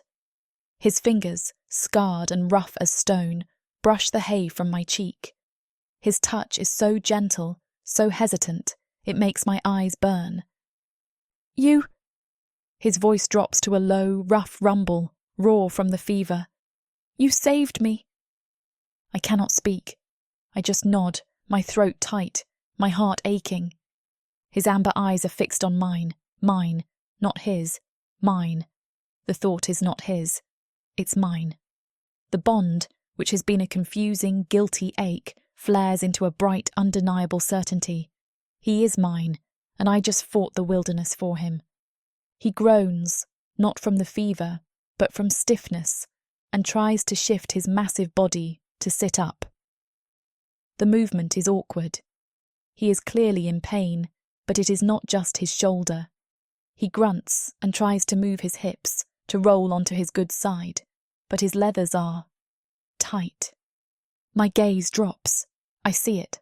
Through the strain of his breeches, his body, finally free of the poison, is powerfully, unmistakably hard. He is not just alive, he is alive. He sees me notice and freezes, his jaw clenching. A low, frustrated growl vibrates in his chest, a sound of pure, masculine embarrassment. He is a wounded warrior, trapped by his own body's needs. He looks so uncomfortable. My face flushes, but it is not with fear. It is with a new, fierce, protective warmth. He is in pain. I can help. This is not a lady doll being ordered, I think, my own hands shaking. This is my choice. He is my clan. I will not let him be in pain. I lean forward. You are in discomfort, I whisper. He just stares, his amber eyes wide, his breath hitched, not understanding. Before I can lose my nerve, I move. My small, trembling hand reaches out. His good hand fists in the hay, bracing. I do not touch his face. I do not touch his chest. My hand lands on him, over his leathers, covering the long, hard ridge. He gasps, a sharp, stunned sound, his whole body going rigid. I am his mate. I will take care of him. I don't wait for permission. I lower my head. My fingers shake as I tug at the heavy laces of his breeches, but they are swollen with his need, the leather straining. One hard yank and the knot gives. The thick hide parts and his manhood surges free. Heavy, burning hot, impossibly huge. It slaps against his ridged stomach with a wet sound, the broad, flushed head already slick and shining. The scent of him, musk, iron. His raw male seed floods my mouth. My own thighs clench. I have never done this. I have only heard the other maids whisper crude jokes in the kitchens. But I want it. I want to taste the proof that he is alive because of me. He makes a strangled sound when my small hand tries to close around him and fails. My fingers cannot meet. The heat of him sears my palm, velvet over steel, veins pulsing under my grip. I stroke once, slow and clumsy, and his hips jerk so hard the hay beneath us crackles. Aurora! It is a warning, a plea, a prayer all in one broken growl. I ignore it. I lean down and drag my tongue up the underside of him, from the thick root to the flared crown, tasting salt and fever sweat and something darker, something that is only him. His whole body shudders. I open my mouth as wide as I can and take the head inside. It is too much. My jaw aches instantly, stretched wide around his girth. He is so thick my lips burn, saliva already spilling from the corners of my mouth. I push forward anyway, greedy, desperate to take more, until the blunt head nudges my throat and I gag, eyes watering. He groans like a dying man, fingers tightening in my hair. I gasp at his grip. I pull back with a wet pop, gasp a breath and sink down again. Deeper this time. My throat fights me, but I force it open, swallowing around him, tears streaming down my cheeks. Sorry for the interruption. I know you were gearing up for a steamy scene, but it's way too hot for this platform. If we want to keep sharing our stories for free, we have to abide by this platform's guidelines. To get the full unabridged audiobook, go to worldsofprotheka.com. Browse through unabridged audiobooks, countless ebooks and bundles offered at a discount. If the thought of me whispering all the dirty details into your ear isn't enticing enough, use discount code YouTube30 to get 30% off of all digital products. Story after story, audiobook after audiobook, the worlds of Protheka are waiting for you. Protheka's magic is eternal. But unabridged, it's unforgettable. I am lost in the intimacy, the strange, powerful feeling of claiming him. His good hand is tangled in my hair, his body a tense, shuddering mountain. Crunch, the sound of a heavy boot on gravel outside. We both freeze. Othic's entire body goes from a mountain of tense pleasure to a mountain of lethal, rigid stone. His hand rips from my hair, a low, tired whinny of a horse. No. He shoves me, hard and fast, back into the deep hay, his hand clamping over my mouth, stifling my cry. His eyes are wild, not with passion, but with a new, cold terror. He is scrambling, his hand instinctively snapping to his back, and finding nothing. He is unarmed. He is weak. And we are not alone. Thud. The barn door, the one I could barely move, is kicked open. Bright, harsh sunlight lances into the dusty darkness. A rough human voice drifts in. Looks empty. Good enough. Check the barn.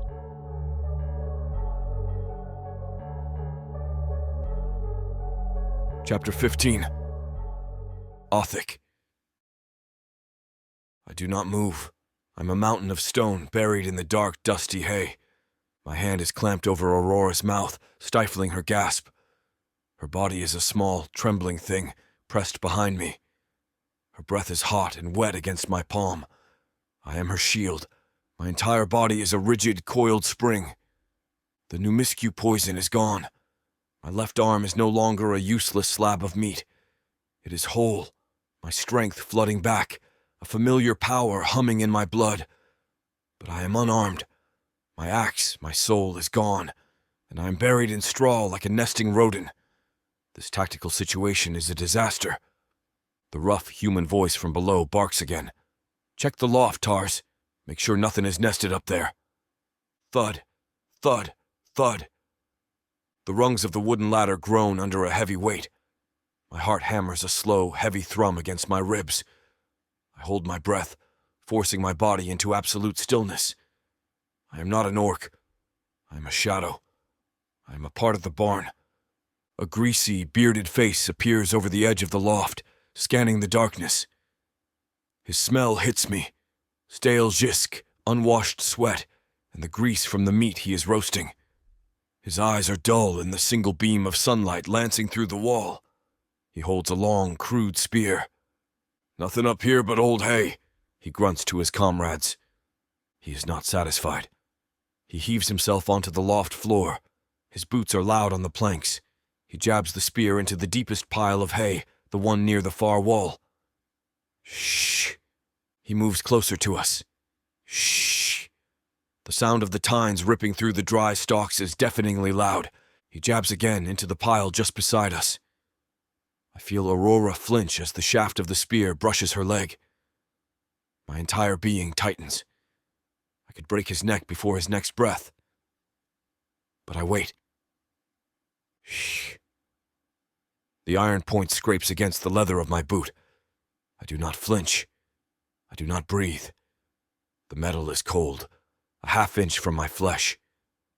I can feel the pressure of the tip, a dull, insistent push. If he shoves, it will go through the leather. If I move, we are found. He grunts, his breath hot and sour. See? Nothing, he says, his voice bored. He spits into the hay not 3 feet from my face. The glob of mucus lands with a wet smack. Just rodent stuff. He climbs back down the ladder, his boots heavy and careless. The immediate danger is gone, but the strategic one has just begun. We are prisoners in our own refuge. We do not move. We wait. The day drags on, a slow torture measured in the shifting of the sunbeam across the floor. It is a golden dagger, creeping inch by inch over the dusty planks, an agonizingly slow clock. The sounds from below are an insult, the crude, braying laughter, the clink of Jisk skins, the sound of one of them urinating against the wagon wheel. They are animals. The stench of their fire is greasy and thick. They are roasting the suru meat we had planned to save. That smell mixes with a new one, a scent that turns my stomach. It wafts from the iron cage. The sour, acidic, animal smell of raw, unadulterated fear. It is a scent I know too well. I have been the one causing it for 6 months. I watch the 4 slavers. They are filth, drunk, loud, and careless with their weapons, which they leave in a pile near their fire. They are not warriors. They are parasites. I count their strengths. 4 of them. They have crossbows leaning against a barrel. Black, oiled, ready. That is their only power. The sun finally sets. The barn grows dark, illuminated only by the red, flickering light of their crackling fire. It casts long, grotesque shadows that dance on the walls like demons. The leader, the big, bearded one called Tars, tears a greasy strip of meat from a bone and tosses it to the dirt. He wipes his mouth on his sleeve. Right, he slurs, his voice a rough gravel. Tars, you're up first. Go pick one. My blood turns to fire. I watch the lanky slaver, the one who searched the loft, walk to the iron cage. He leers, his shadow dancing, and unlocks the door. The sound of the heavy iron pin sliding back is a violation. I see the women shrink back, a pale mass of terror. He reaches in and drags one out by her hair. She is young, and she does not scream. She only makes a low, choking sound. He hauls her, stumbling toward the dark farmhouse. Do not break her, the leader laughs. We need her for the market. The farmhouse door closes. This is Darksword's estate. This is the mercenary crew. This is the sound of women dragged from their hiding places, the same casual, brutish cruelty. This is the price of my food and shelter. My hand clenches into a fist, my nails biting so deep into my own palm that I draw blood. The small, sharp pain is a relief. I am healed. I am strong. I could drop from this loft now. I could land on the leader and break his neck before he draws a breath. I see the path. I drop. Kill him. I take his sword. The lanky one is next. But the other 2 have crossbows. I am fast, but I am not faster than 3 bolts. They are not warriors, but a lucky shot will kill me. And if I die, Aurora is left behind. They will find her. They will put her in that cage. My strength is a liability. It screams for me to charge, but a charge is suicide. I'm trapped by my own duty to protect her. I am a warrior, forced to hide in the hay like a rodent while this happens. This is a new kind of hell. It is worse than the poison. The shame of inaction is a cold, black, suffocating thing. I am a protector who cannot protect. I am a butcher's dog, hiding in the rafters, watching other dogs do the work. The farmhouse door creaks open. The lanky slaver returns, zipping his breeches. He tosses the weeping woman onto the dirt by the cage and grunts, Next. Another one is taken. The cycle repeats.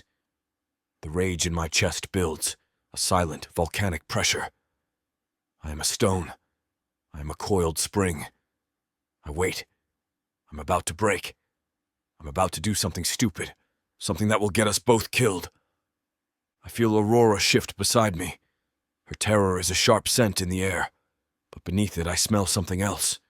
Her own rage, cold and sharp as a shard of ice. Her breath is hot on my ear as she leans close, her voice a whisper I almost do not hear. "Do not fight them," she breathes. "Not like this. We cannot." I tense, ready to dismiss her. My rage is a roaring fire and her words are nothing. "But they can!" Escape this world and step into one where romance and magic intertwine across realms, with stories that are not just standalone tales, but part of a vast, interconnected universe. Imagine not just one, but 100 stories, where characters, destinies, and legends cross paths in unexpected ways. 100 audiobooks from the Romantasy 100 book bundle. These aren't just isolated stories. They share themes, worlds, and threads that make every journey feel part of something grander. Fated lovers, ancient prophecies, and the delicate balance between power and passion. Get all of these stories today for a mind-blowing 90% off. That's right, 100 audiobooks for the price of 10. 800 hours of audio where these alpha males prove just how puny the human men of Protheka are. 12 complete series where they show their human women what they've been missing and more. One-time purchase, lifetime access to a universe of interconnected magic and romance. Protheka's magic is eternal. With the Romantasy 100 book bundle, your pleasure will be too.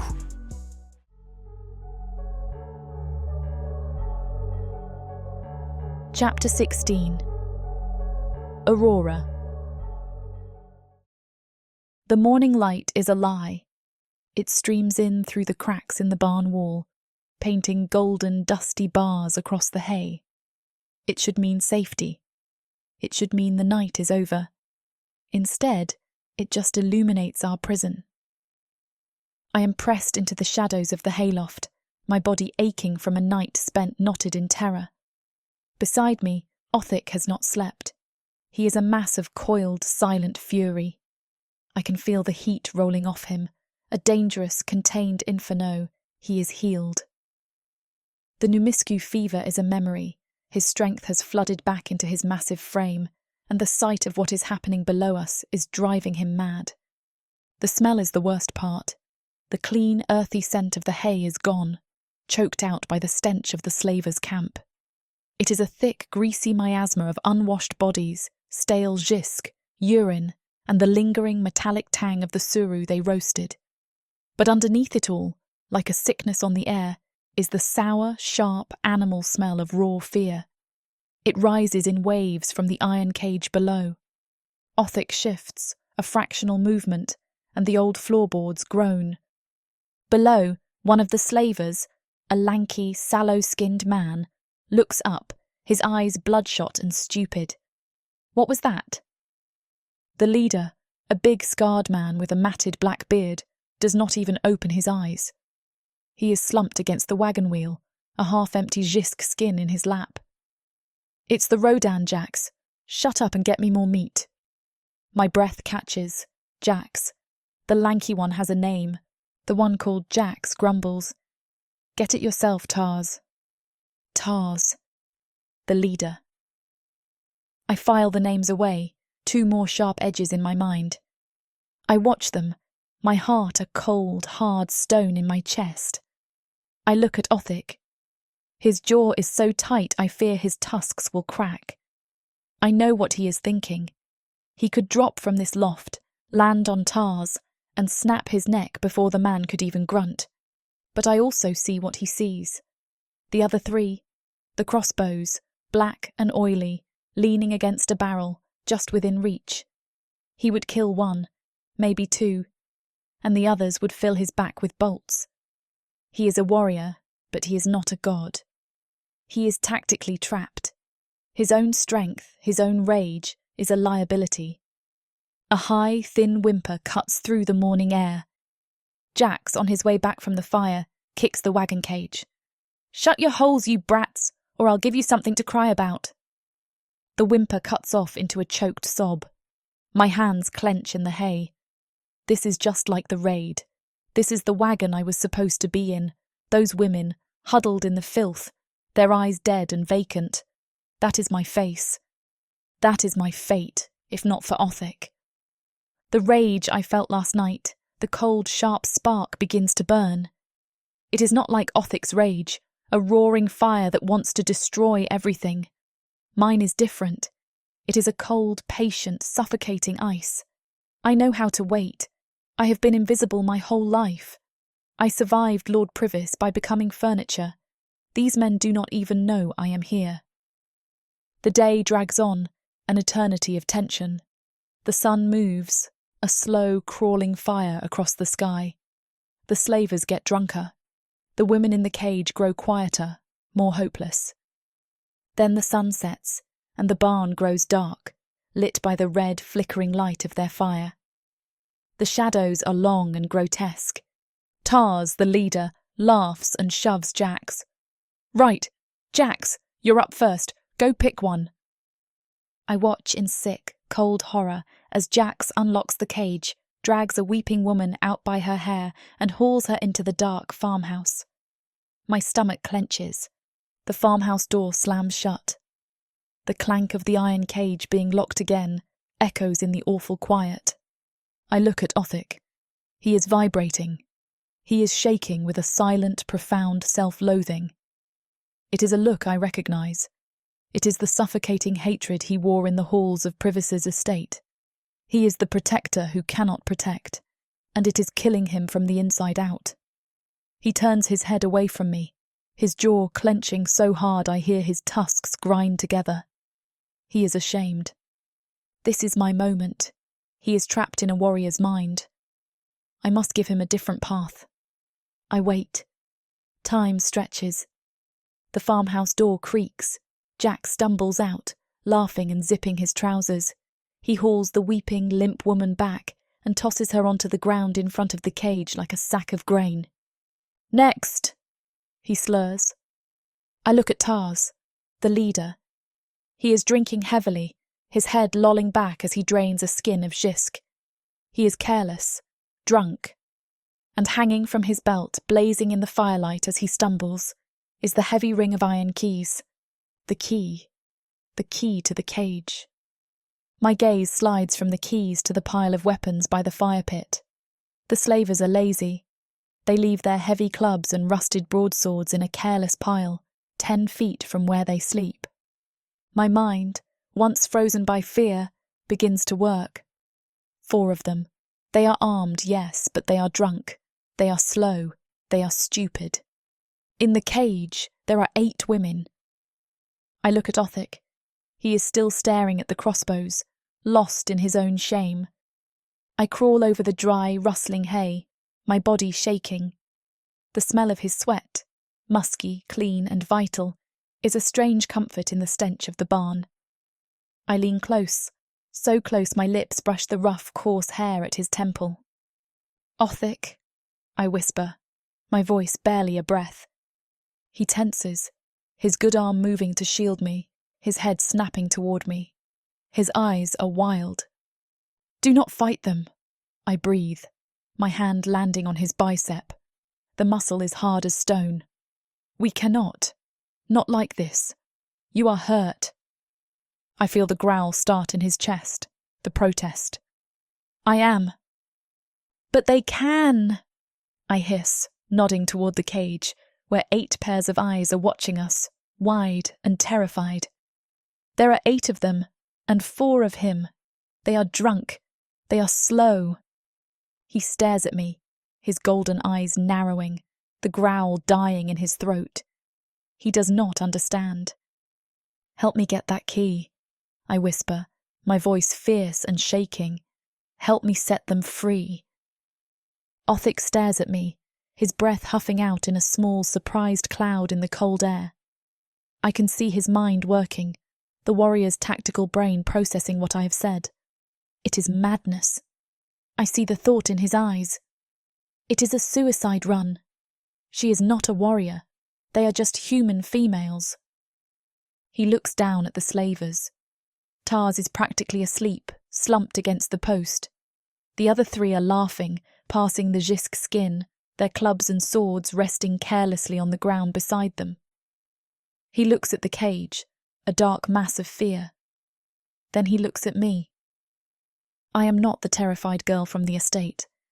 I am not Privis's lady doll. My face is hard. I am not asking.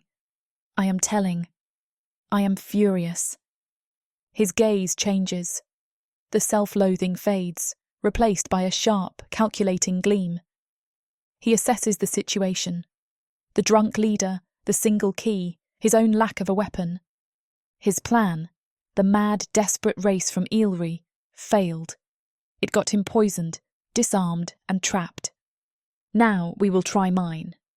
He gives me a single, sharp nod. The movement is small, but it is a promise, a new pact. He is a warrior of the Iron Tusk. He has no axe, but he has a new weapon. Me.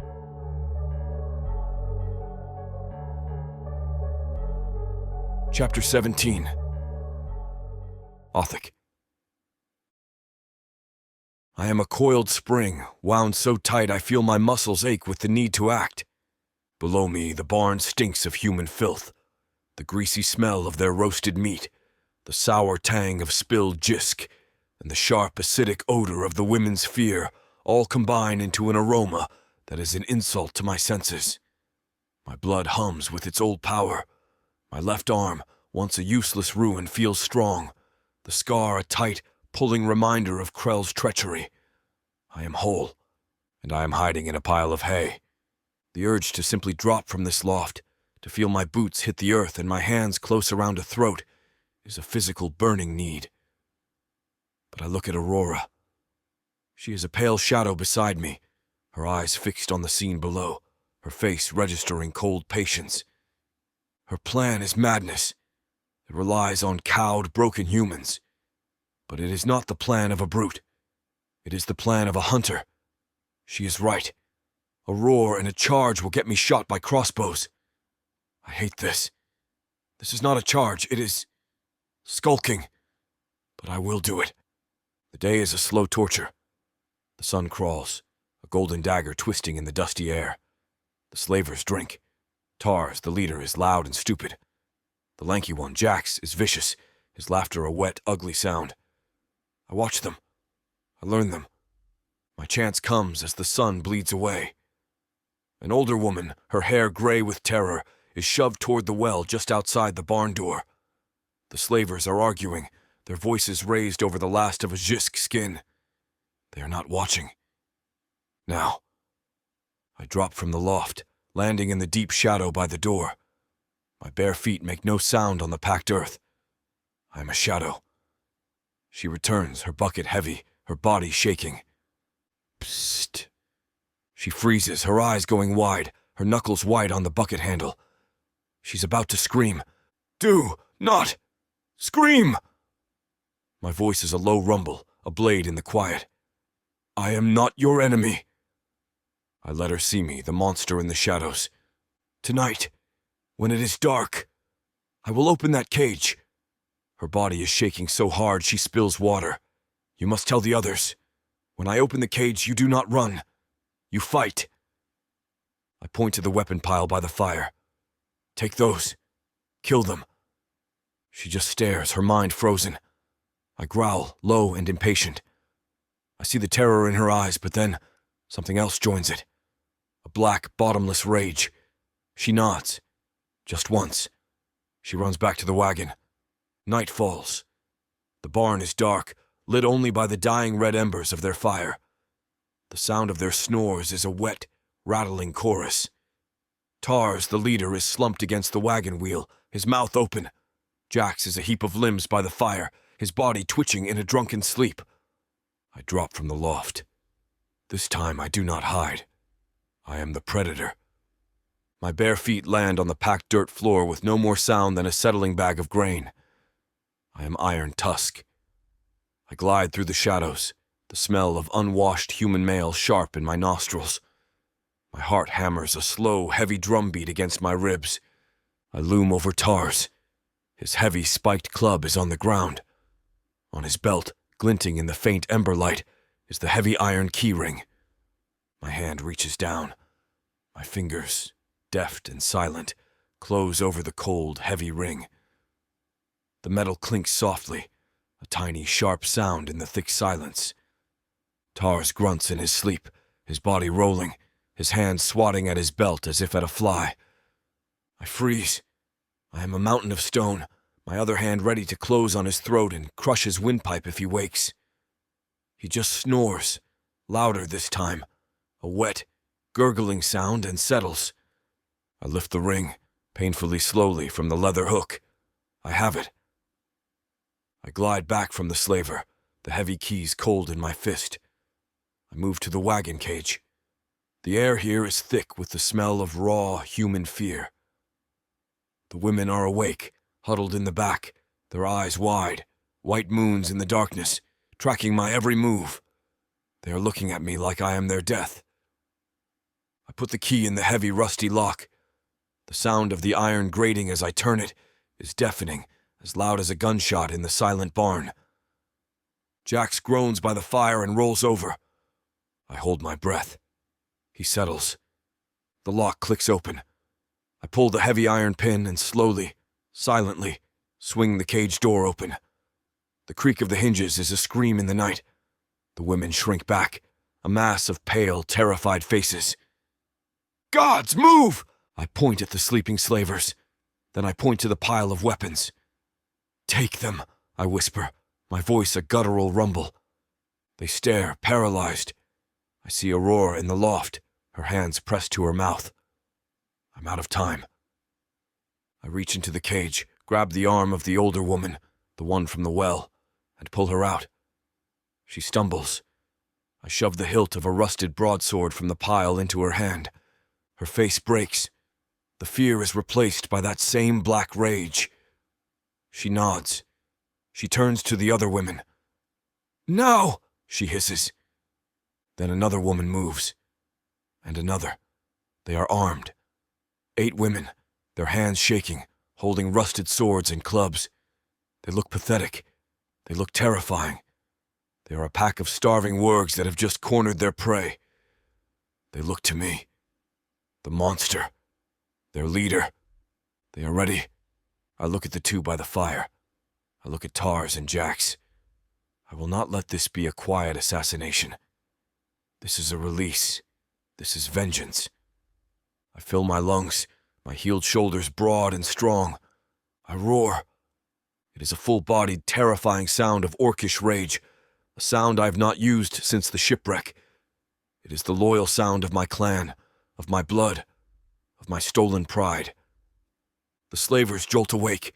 They sit up, their eyes wild and unfocused, completely disoriented, blinded by the darkness, reaching for weapons that are no longer there. "Now!" Aurora shrieks from the hayloft. The slavers by the fire do not even have time to stand. The freed women are on them. The barn erupts into a symphony of screams and steel.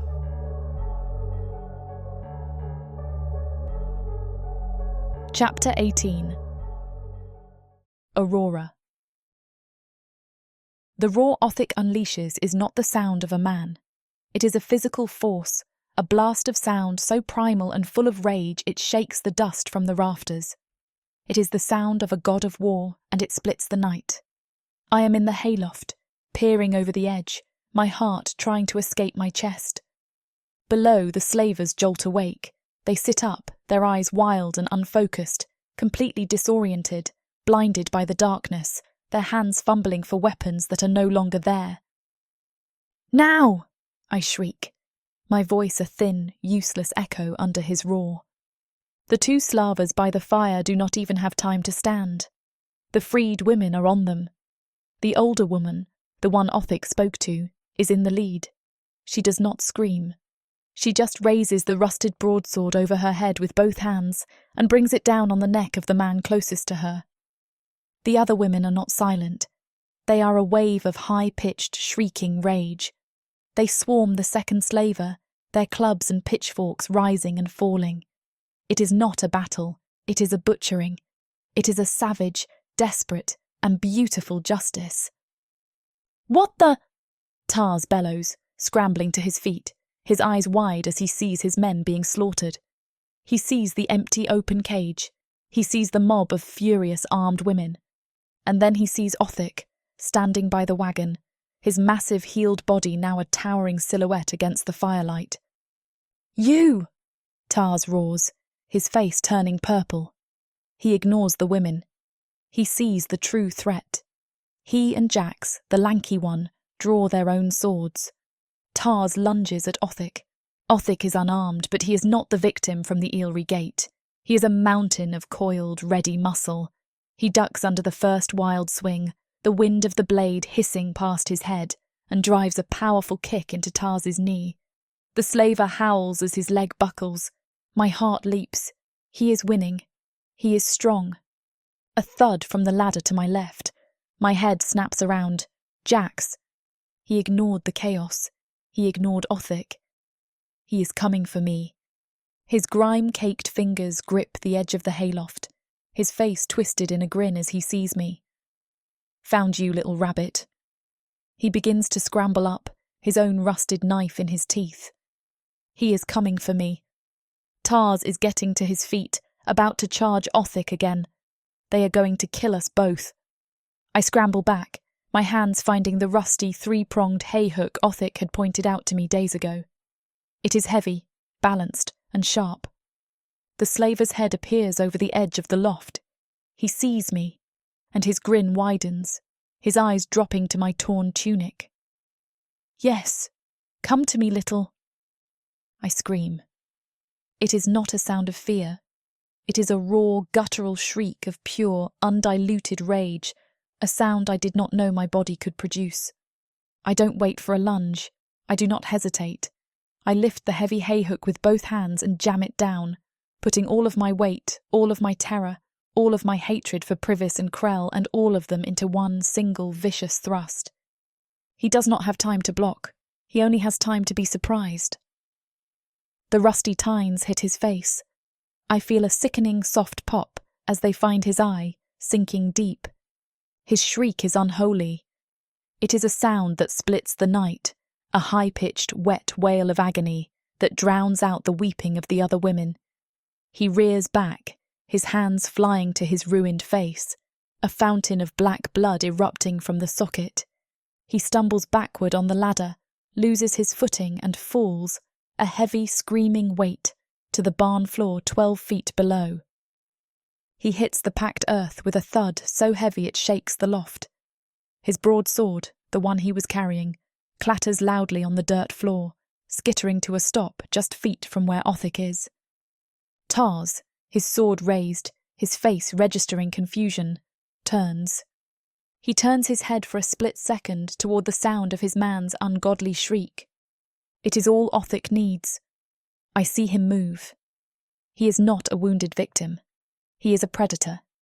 He dives, his massive body twisting with a speed that defies his size. His hand closes around the hilt of Jax's dropped broadsword. Tars whips back, his eyes wide, realizing his mistake. He swings his sword down, but he is too late. Othik is on his feet, the heavy, clumsy human sword held in two massive fists. The clang of human steel on human steel rings through the barn. Othik is a wall of iron. Tars is drunk, clumsy and enraged. He swings his sword in wide, sloppy arcs, screaming curses. "I'll wear your tusks as a necklace." Othik does not answer. He does not wait.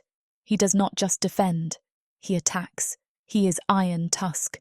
He presses forward, his movements economical and brutal. He smashes Tars's guard wide with a powerful parry that sends the slaver stumbling back. Tars, mad with Jisk and seeing his men dead, overextends. He lunges, a sloppy, desperate stab aimed at Othik's gut. Othic does not dodge.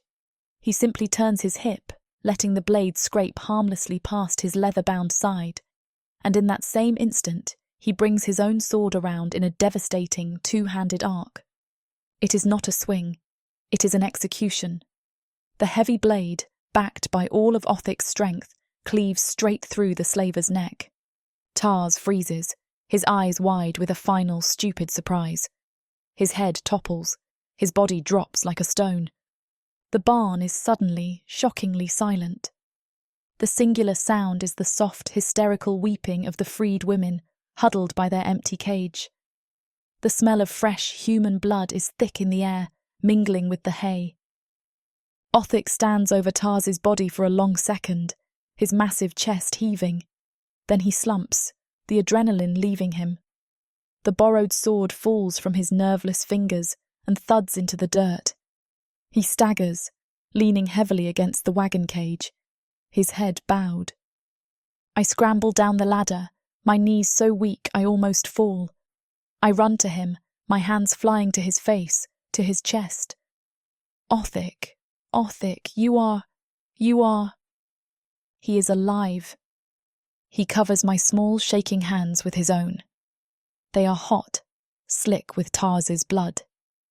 The other women, 8 of them, their faces streaked with blood and tears, stay back, huddled by the cage, staring at us. They are staring at the orc, at the 4 dead slavers, at me. One of them, the older woman, whispers, her voice trembling. The monster. He saved us. I look up at them, my face streaked with dirt and the blood of the man I killed. I am shaking, but I am not afraid. No, I say, my voice clear and strong in the quiet barn. We saved ourselves. I look back at Othic, my hands on his chest, feeling the steady, powerful beat of his heart.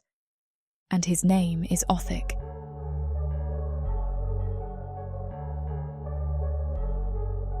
Chapter 19. Othic. The adrenaline fades, leaving a cold, sharp ache in my muscles. The barn is silent, save for the soft, hysterical weeping of the freed women. The air is ripe with the iron and copper smell of cooling blood. I am whole. I am healed. But my axe is gone. I look at the clumsy, human-made broadsword in my hand, still slick with Tars's life. It is heavy, ill-balanced, and ugly. It is a tool, not a weapon. I wipe it clean on the dead slaver's tunic and slide it into the sheath at my hip. It does not fit. It wobbles. I hate it. I stalk out of the barn, away from the weeping, and into the pre-dawn light. The air is cold and clean. I need air. I need to think. I sit on the steps of the small farmhouse, the bloodied sword across my knees. The sun begins to rise, painting the sky in shades of red and gold that mock the carnage behind me. I expected to feel triumph. I expected the quiet satisfaction of a clean kill. I feel empty. I've failed to find my brothers. I've become the guardian of a small human flock trapped in this ruined farmstead. The weeping from the barn stops. The silence that follows is almost worse. I am a warrior. I know what comes after a battle. Guard duty, tending the wounded, burying the dead. I scan the perimeter, waiting for the howl of wargs drawn by the smell of slaughter. A sound cuts through the morning quiet. It is not a howl. It is a laugh. A high, giddy, hysterical laugh coming from inside the farmhouse. My head snaps up. What is this? Are they mad? Did the fight break their minds? This is not how warriors behave. This is not how prey behaves. Then a new smell cuts through the morning air. It is not the stink of the slavers or the reek of blood. It is bread, roasting suru meat, and kaffa beans. I am completely lost. I expected silence. I expected weeping. I did not expect a feast. I stand, my body tense, the human sword heavy in my hand. I'm a 7-foot, rumpled orc, my tunic stiff with dried blood. I am ready for a siege, for a warg attack, for the guild to descend. I am not ready for this. I duck my head to enter the farmhouse. The kitchen is crowded. It is clean. The filth of the slavers, the old grime, it is gone. The women have scrubbed the floors. They are bustling, their faces bruised and pale but alive. They are passing around a skin of stolen jisk, slices of bread and roasted meat. They are having a meal. I stand in the doorway, completely baffled. The women freeze. The laughter dies. They stare at me, the monster in their new home. Aurora sees my face. She is in the corner, her hair a wild tangle, a beautiful flush on her cheeks. "Othic, are you hungry? We found the larder." One of the younger women, Jessa, her eyes giddy with relief and jisk, nudges Aurora, her voice a loud whisper that fills the entire kitchen. "So, Aurora, you gonna tell us?" Aurora stops, a slice of bread halfway to her mouth. "Tell you... what?" Jessa grins, her eyes flicking shamelessly to my tusks, to my massive two-armed frame, and then back to Aurora. "You know," she whispers, "what's it like? With him, an orc." She leans in. "Is it amazing? I bet it is amazing, but not for the faint-hearted, right?" "What?" I just stare, having no idea what they are talking about. Tell them what? The plan? That I am Iron Tusk? That I hate this human sword? What is amazing? The fight? My roar? I look at Aurora. She makes a choked coughing sound, her entire face, her neck, turning a brilliant, beautiful red. Oh, that. My mind, which can process the tactics of a three-front battle, stalls completely. This is a new, strange, and terrible kind of interrogation. The other women, hearing Jessa's question, burst into laughter. It is not a soft, polite sound. It is a high, hysterical, wild sound. It is the laughter of women who were dead yesterday and are impossibly alive today. "Gods, Jessa, give her air!" The oldest woman, the one I gave the first sword to, says, her voice rough. She is the one in charge, the one who organized the cleanup. She comes toward me, her face grim, but her eyes grateful, and shoves a heavy metal cup of jisk into my hand. "A toast!" she shouts, raising her own cup. "To the monster who saved us!" The room goes quiet. The women look at me, their gazes a mixture of awe and lingering terror. Aurora, her face still bright red, steps to my side, her hand finding my arm. "To Othic," she says, her voice clear and strong. "Do you not mean to Othic?" The oldest woman looks at Aurora, then at me. She smiles, a slow, genuine smile. To Othic. To Othic!" They all cheer and they drink. I stand there in the middle of this small, warm room, holding a human cup and a human sword. I am completely, utterly out of my element. I am trapped. I do not know what to do. I just nod stiffly, my tusk scraping my shoulder. I grunt. I take a drink of the jisk. It burns. I hate jisk. What is happening? One of the women, the one Tars had used, finds an old, battered Ilya in the corner, a relic from the farmers who died here. She draws the bow across the strings.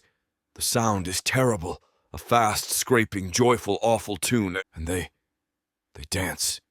The women, giddy with relief and trauma and freedom, grab each other's hands. They start to spin in the small, crowded kitchen, laughing as they bump into each other. They are clumsy, half-starved, and beautiful. This is madness. This is not a tactical response. This is inefficient. I just stand there, a mountain of baffled, healed stone. I am Iron T-Mask. I kill. I protect. I build. I do not dance. Aurora, her face flushed and bright, her eyes shining with a light I have never seen, runs to me.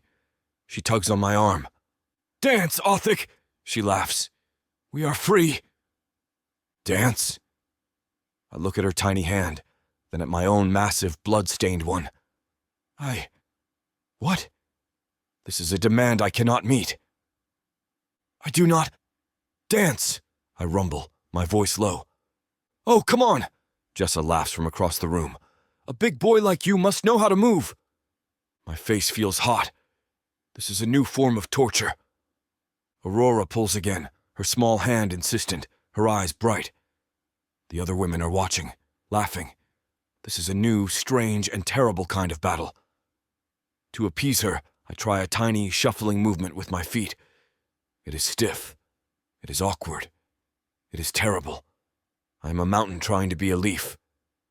The women laugh, a genuine, warm, happy sound. I've never felt more alien in my entire life.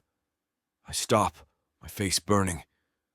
But as Aurora laughs, a real, free laugh that makes my heart ache, the fated bond hums, warm and content. I do not understand them. Not at all.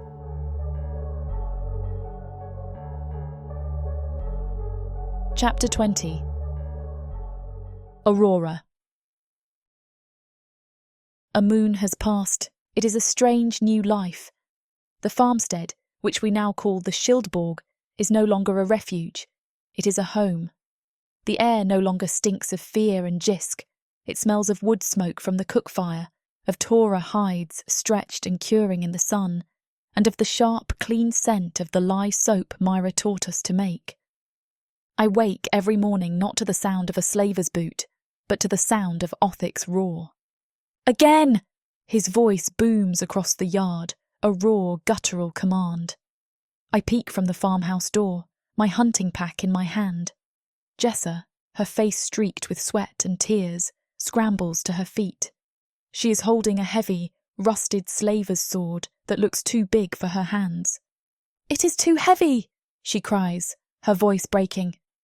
"Then you are dead," Othic states, his voice flat and devoid of pity. He is fully healed, a two-armed mountain of lethal patience. An enemy will not wait for you to be ready. Grip it. It is a part of your arm. Feel its weight. Again. Jessa lets out a high, frustrated shriek and lunges at the straw-filled dummy he built. This is our new routine. While Othic forges the women into a shield, I am the arrow. I hunt. Every sunrise I slip into the woods, my own dagger at my hip. I move like a shadow, just as I did in Privis's halls.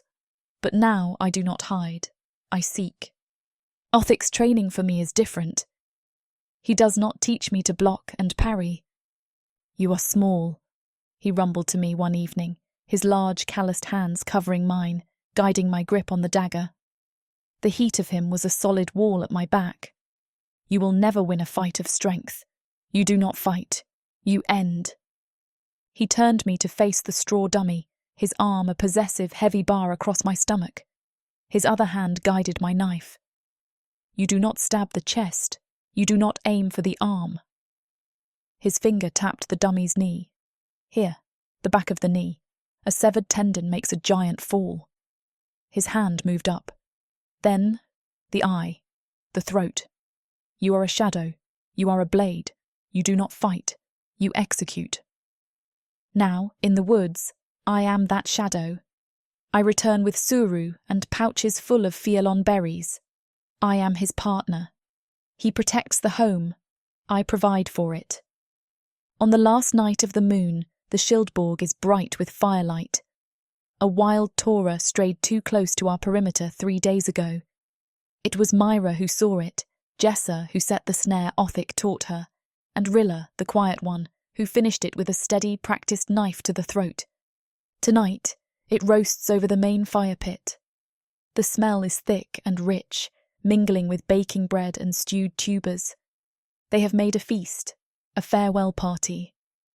Inside, the farmhouse is warm and loud with laughter. It is not the hysterical, terrified laughter from the night of the uprising. It is a deep, genuine sound. Jessa is no longer flinching at shadows. Myra is no longer just a victim. She is a leader, delegating, her voice strong. I watch Othic at the head of the table. He looks completely baffled by the celebration, a mountain of awkward, silent muscle. But he is here. He is present. I see him watch me across the table, his amber eyes soft in the firelight. He is not the pale, terrified lady doll. He is a woman, vibrant and whole. He is my mate. And tomorrow I am taking him away from this. The guilt is a sharp, cold knife under my ribs. He built this. He made this safety. And I am asking him to leave it, to hunt for ghosts in the dark. The feast is over. The women have retired, their voices fading. The yard is silent, save for the crackle of the dying fire and the cold night wind. It carries the distant, howling challenge of a warg pack, a reminder that our small, warm light is a fragile thing in the vast, hungry darkness of Rach. I find Othik on the porch, staring north, his hand gripping the hilt of the slaver's sword. He still hates that blade. I can see it in the way his knuckles are white. I come to stand beside him. He doesn't look at me, but his arm finds my waist, pulling me against his solid, warm side. I lean my head against his chest, feeling the steady, slow beat of his heart. "They will be safe, Othik," I whisper, my gaze on the dark, repaired barn. "You taught them well. Myra knows how to set the snares." "It is not the snares I worry about," he rumbles, his thumb brushing the back of my hand. "It is the two-legged beasts." "We will find your brothers," I say, my voice a solid, unwavering promise. "We will find Grook and Mogor. We will bring them back. And this," I gesture to the small, warm farmhouse, the first real home he has known in this land. "This will be waiting." I feel him look down at me. He does not offer comfort. He does not lie. He just squeezes my hand, his heart a heavy, aching weight. He looks north, toward the cesspit that awaits. "Tomorrow," he rumbles, his voice grim, "we enter the darkness." I squeeze his hand back. My hand is small, but my grip is iron. Together.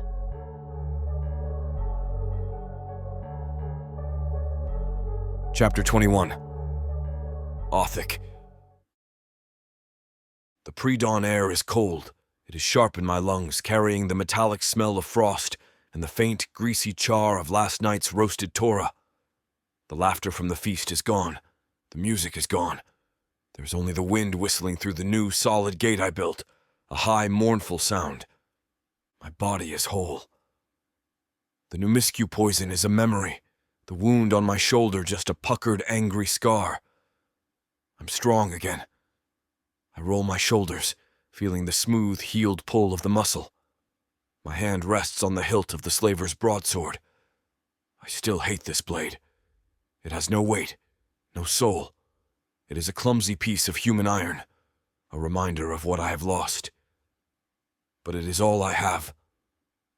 Othik! Aurora's voice. She is at my side, a small, pale shadow in the gray light. Her pack is on her back, her hair tied back with a leather strip. Her face is pinched, not with fear, but with a cold resolve. She is not the cowering maid I pulled from Privis's halls. She is a warrior. The farmhouse door creaks. The rest of the women follow, huddled in the doorway, their breath pluming in the cold. They are wrapped in cured hides, their faces pinched with sleep and fear. They have come to see us off. Myra, the eldest, steps forward, her arms crossed tight against the cold. Her gaze meets mine, human to orc. There is no fear in her eyes, only a deep, practical respect. "It needs a name," she says, her voice rough. She jerks her chin toward the repaired barn, the crude but solid fence line I taught them to build. "A proper name, so we can find our way back, so we can tell others if any find us. A name. I am a warrior, not a poet." I look at the barn door I rehung. I look at the sharpened stakes I set in the earth. I look at the women, standing in the open, not cowering, their hands resting on the hilts of the knives I taught them to use. They are not victims. They are the shield. This place is the fortress. "It is a Sildborg," I rumble. "The shield fortress."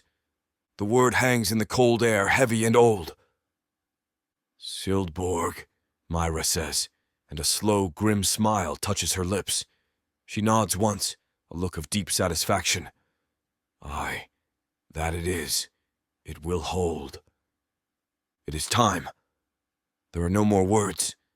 Jessa runs forward, her face crumpling, and shoves a small, crudely carved suru into Aurora's hand. For luck, she whispers. Aurora pulls her into a fierce, tight hug, then moves to Myra and to each of the others. A farewell of whispered promises and held-back sobs. I stand apart, a stone in their river of grief. They are her family. Myra finally turns to me. Her eyes are hard.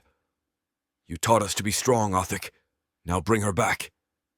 Or bring our brothers here, Aurora corrects softly, her hand finding mine. Her small fingers slide into my massive, calloused palm. A perfect, impossible fit. I look at the women, my clan. Hold the Sildborg, I command. Myra nods. To the last. I turn my back on the farmstead, the first real home I have known in this cursed land. I do not look back. I cannot. Aurora's hand tightens in mine. She takes a single, shuddering breath, smelling the wood smoke and safety one last time. And then she walks with me.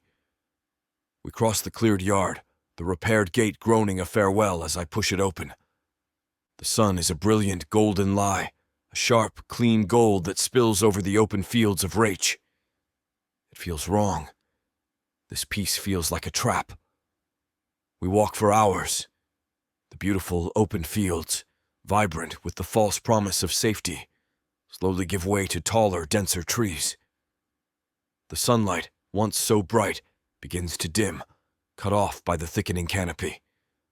The air grows colder, damper. The clean, sun-baked earth of the farm is gone, replaced by the true scent of the northern wilds, damp, sulphurous rot. The ground here is not firm dirt. It is a black, sucking mire that tries to steal my boots with every step. This is the real Raich. The farm was an illusion. The sound of our passing is too loud, the squelch of my boot in the mud, the snap of a twig. But the woods themselves are silent, oppressively, unnaturally silent. No birds, no rodent chittering. The familiar tension returns, a cold knot in my gut, the need to scan every shadow. My hand rests on the hilt of the human sword. It feels clumsy. Wrong. It has no balance. I miss my axe. I hold up a hand and Aurora freezes behind me. I squat, my eyes narrowed. There in the mud is a footprint. My blood runs cold. It is not a warg. It is not an elf. It is massive, far larger than my own boot. It is humanoid, but the toes are splayed, tipped with claws that have dug deep into the mud. What in the hells? I scan the trees, my heart hammering a sudden heavy beat against my ribs. Nothing. Just shadows and the pale, sickly glow of fungus on black bark. I kick a pile of rotting leaves over the print, covering it. I will not tell her. Not yet. Her fear is a scent that will draw predators.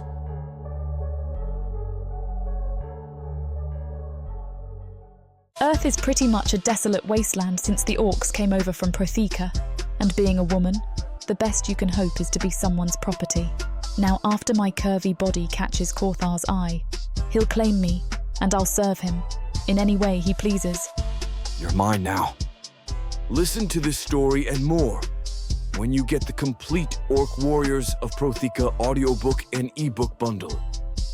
40 books, 19 audiobooks, 19 ebooks. You even get 1 free novella and 1 free audiobook. All for a shocking 90% off. Protheka's magic is eternal, and the complete Orc Warriors of Protheka bundle will bring over 100 hours of that magic to you.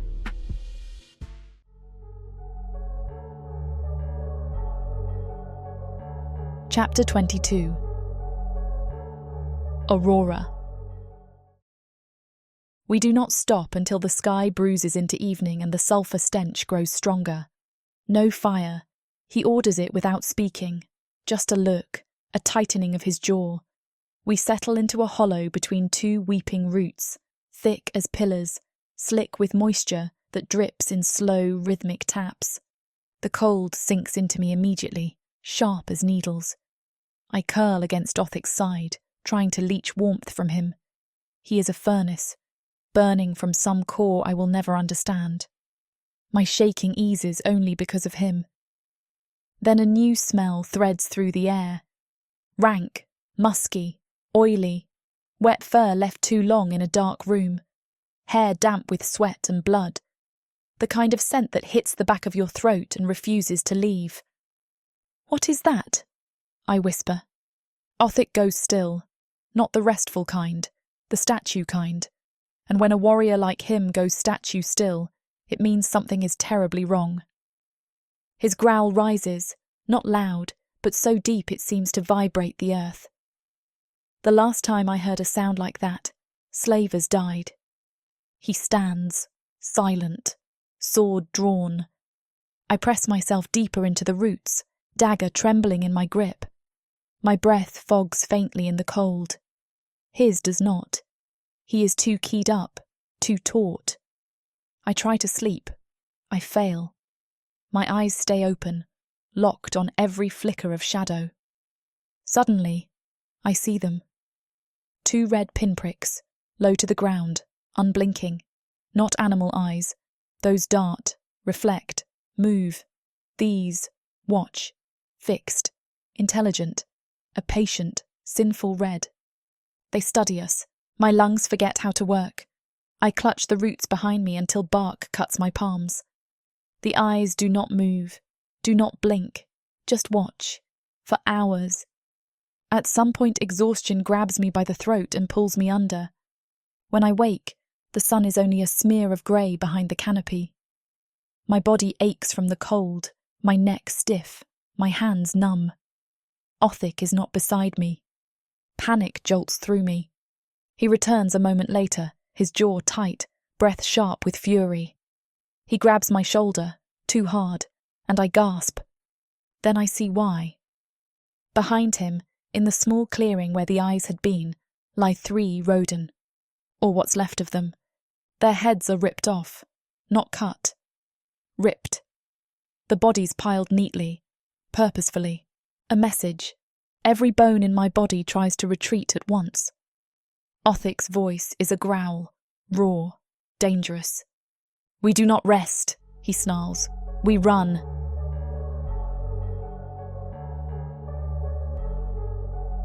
Chapter 23. Othic. We run. The words are a snarl, a desperate command that rips from my throat. I do not wait for her to nod. I grab Aurora's arm, my grip bruising, and haul her from the hollow. We plunge into the black forest, abandoning our packs, taking only our blades. This is not a stalk. This is a flight.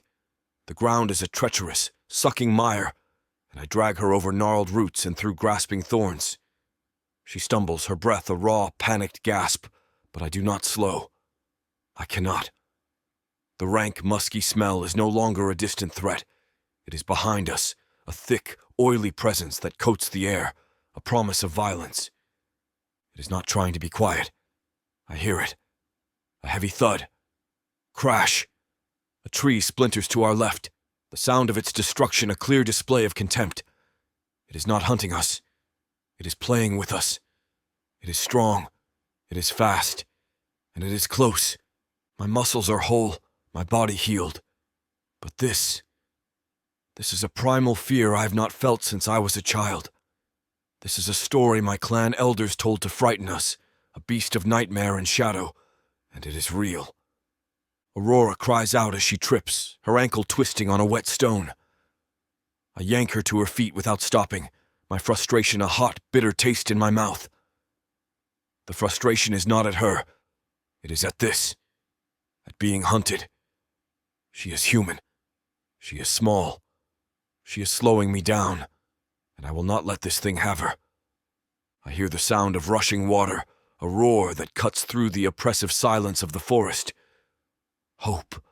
A chance. It might mask our scent.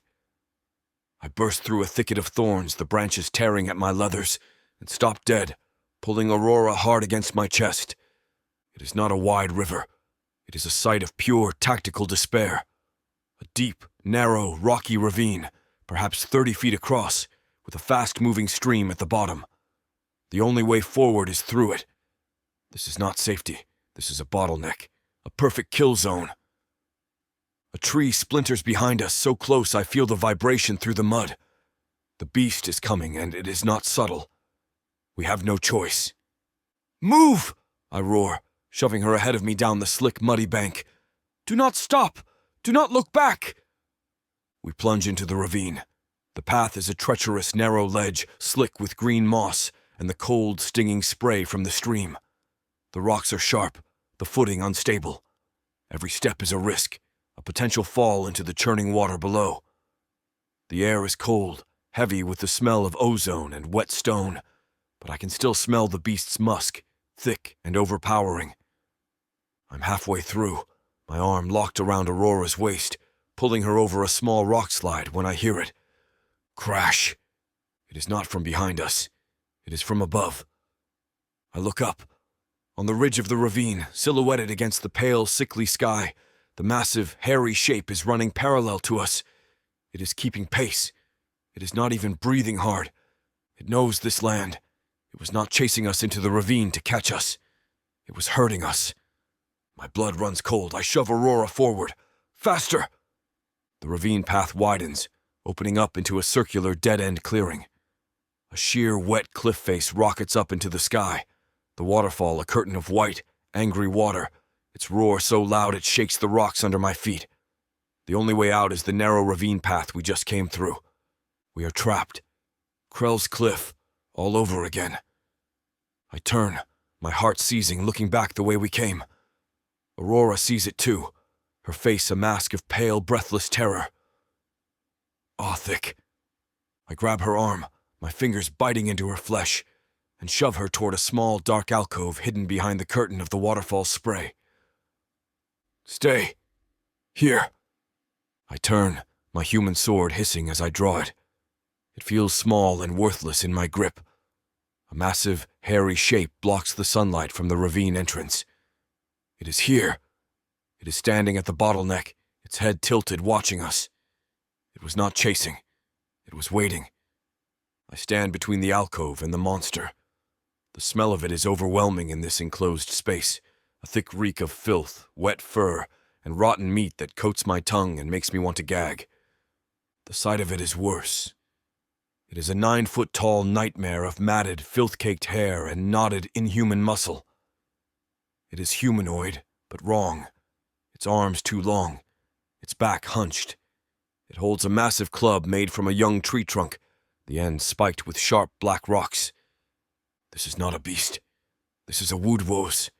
The old clan stories, the tales to frighten orc children around the fire, are real. I thought they were just stories to scare us. They steal women. They eat the men. The woodwose sees me. It roars, a challenge that echoes off the stone walls, louder than the waterfall. It is a sound of absolute ownership, of a predator that knows it has won. But then, it looks past me. Its small, red, intelligent eyes find Aurora's alcove. It sees her, a small, trembling shape in the shadows. It grins, a terrible splitting of its face that reveals yellow, broken fangs. It takes a step toward her. The fated mate bond, the primal core of my soul, explodes in a white-hot flash. No, this thing thinks it can look at her. It thinks it can take her. This is not Krell. This is not Privis. This is a thing, and it thinks she is meat. Not this time! She is mine. I roar, a sound that tears from my throat, a sound of pure possession, a sound that shakes the water from the stones. I charge, placing myself directly between the beast and my mate. Come to me, filth! The sound of the club whistling through the air is the only warning I get. It is impossibly fast for a weapon that large. I throw myself to the side, my boots slipping on the wet stone. The impact of the club on the ground where I just stood shakes the cliff face. Shards of rock fly like shrapnel, stinging my face. It is strong. Stronger than me. And that hide. I have to be faster. I cannot parry that club. It would shatter my arm in this pathetic human sword. I charge, ducking under the massive, slow backswing. I lunge, driving the sword with all my weight at its chest. The blade scrapes off the matted, filth-caked fur as if I had struck a wall. The hide is like boiled leather, thick and hard. This blade is useless. The beast grunts, annoyed. It does not even use the club. It backhands me. The blow catches my left shoulder, the one that still bears the puckered scar from Krell's bolt. An agonizing spike of familiar pain explodes through my body. The scar tissue tears. I crash against the wet rock wall, my vision flashing white with pain. But my arm is not numb. It burns, a deep, tearing fire. But it is not useless. It is the arm I use as a shield, and I keep it high. I hit the ground, the taste of my own blood flooding my mouth from where I bit my tongue. The sound of the beast's low, wet laughter echoes over the din of the waterfall. It is toying with me. It knows I am guarding her. It knows this sword is a joke and I cannot beat it with force. I cannot cut its hide. But it has eyes. It has knees. I pull myself to my feet, my left arm burning but functional. I grab a large, sharp-edged stone from the waterfall's edge. I roar, a false challenge, and charge, holding the sword high as if to attack its chest again. It raises its club, bored, ready to smash me. At the last second I drop, sliding on the slick rock, and drive the sharp stone with all my weight into its left knee.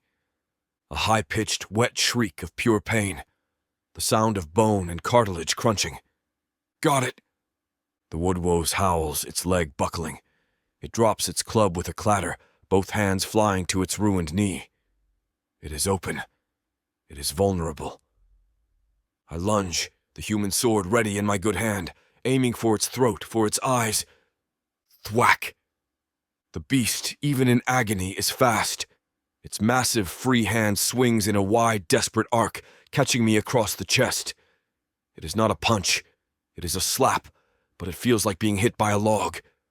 I am thrown backward, my head smashing against the cliff face. My vision swims, black spots dancing in front of my eyes. I slide down the wall, my sword clattering from my numb hand. I am dazed, the world a ringing gray blur. Then I hear the sound of Aurora screaming. It is not a scream of fear. It is a raw, guttural shriek of pure, unadulterated rage. Get away from him!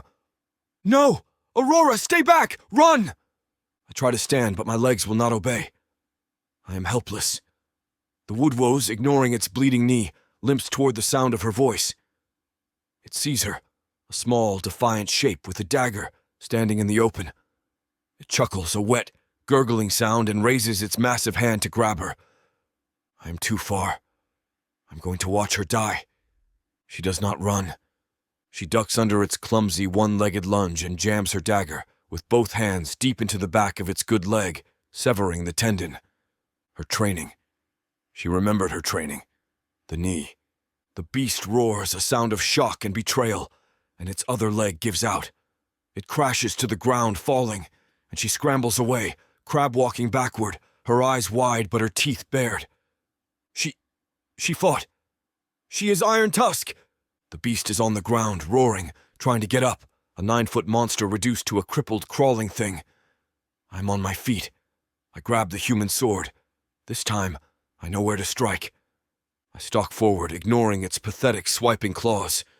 I drive the sword down, through the matted hair, into the soft, unprotected back of its neck, severing its spine. It shudders, and is still.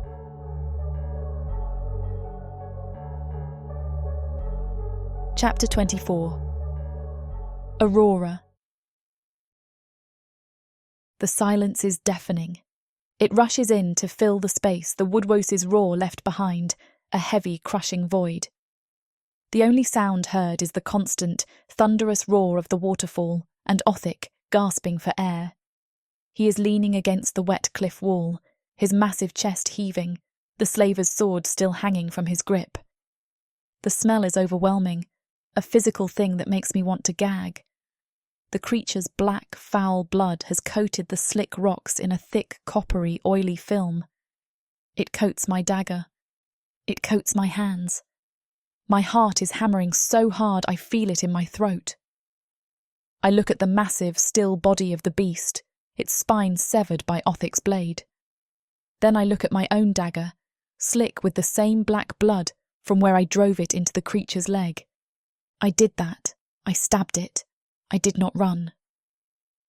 The thought is a shock, a jolt of cold water. I almost got us killed. But I did not. I saved him. We saved each other. The adrenaline drains from my body all at once, leaving my knees so weak I can barely stand. I am shaking, a fine, uncontrollable tremor that starts in my hands and spreads. I scramble to my feet, my boots slipping on the bloody moss, and run to Othic. He is slumped against the cliff wall, his face pale under his grey-green skin. His left shoulder is bleeding again, a fresh, dark stain spreading across his tunic where the beast backhanded him. The scar tissue must have torn. "You're hurt," I say. My voice is a thin, reedy-sounding thing, trembling and unfamiliar. I rip a long strip of cloth from the hem of my tunic, my hands shaking so badly I can barely tie a knot. He looks at me, amber eyes stunned, his chest still heaving. "It is nothing," he gasps, his voice raw. He looks from me to the dead Woodwoes, and then back to me. His gaze is not angry, it is awed. You fought. "You fought too," I whisper, my voice thick. I press the wad of cloth against his bleeding shoulder, trying to apply pressure. His skin is hot, radiating a furnace-like heat. My small, warm hands look pale and fragile against the hard, corded muscle of his arm. I work, my movements surprisingly steady, my mind falling into the simple, necessary task. I feel his gaze on me, heavy and intense. It is not the look of a master to a pet, or even the possessive look of a male for a female. It is something new. It is the look a warrior gives another warrior. He is seeing me, not as a burden, not as a prize, but as a partner. The realization is more intimate than his kiss, more profound than his claim. It settles deep in my belly, a core of new, unshakable strength. He has been a monster. He has been a protector. He has been a baffled guest. Now he is just Othic, and he is looking at me with respect. He grips my free hand, his massive, calloused fingers closing over mine, stopping my work. His skin is rough, but his grip is gentle. He holds my hand, the one that still clutches my bloody dagger. "You are Iron Tusk, Aurora." The words are a low rumble, almost lost in the spray of the waterfall. They hit me with the force of a physical blow. The cold mist mists my face, but the heat from his hand, the heat from his words, is all I can feel. Iron Tusk. It is his clan, his soul, the name he carries with such pain and pride. He is not just praising me. He is naming me. He is giving me his identity, his honour. The words settle in my chest, a weight I never thought I could bear, a heat I never thought I could possess. I am not just a survivor. I am not just his mate. I look at him, at this impossible, massive creature who has dragged me from hell, and I feel a fierce, protective surge that is as strong as his own.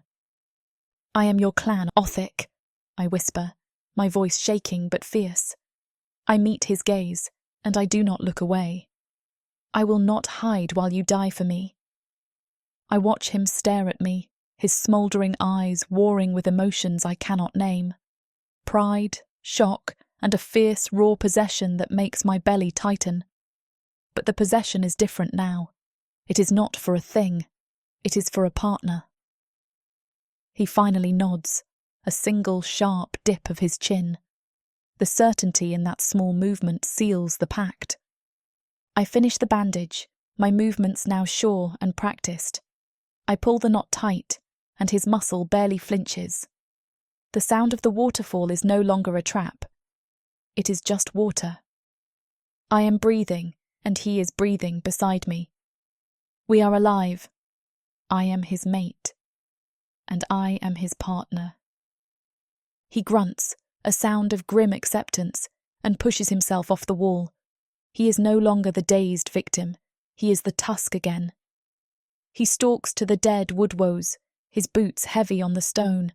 He plants a boot on the creature's matted back and yanks the slaver's sword free. The sound of the blade pulling from the bone is a wet, sickening schluck. He does not wince. He does not look away. He wipes the black, oily blood on the monster's matted hide, his movements economical and brutal. He sheathes the blade at his hip. He just looks at me, his gaze clear and hard, all awe replaced by the grim reality of what comes next. He sees my dagger still in my hand and nods. "Keep your blade sharp," he rumbles. "The dark market will be worse." He turns and walks out of the dead-end clearing. This time, I do not have to run to keep up. This time, he waits for me. I wipe my own blade on the edge of my boot, my hand steady. I slide it into the sheath at my hip and fall into step beside him, a true two-person war party, leaving the dead beast behind.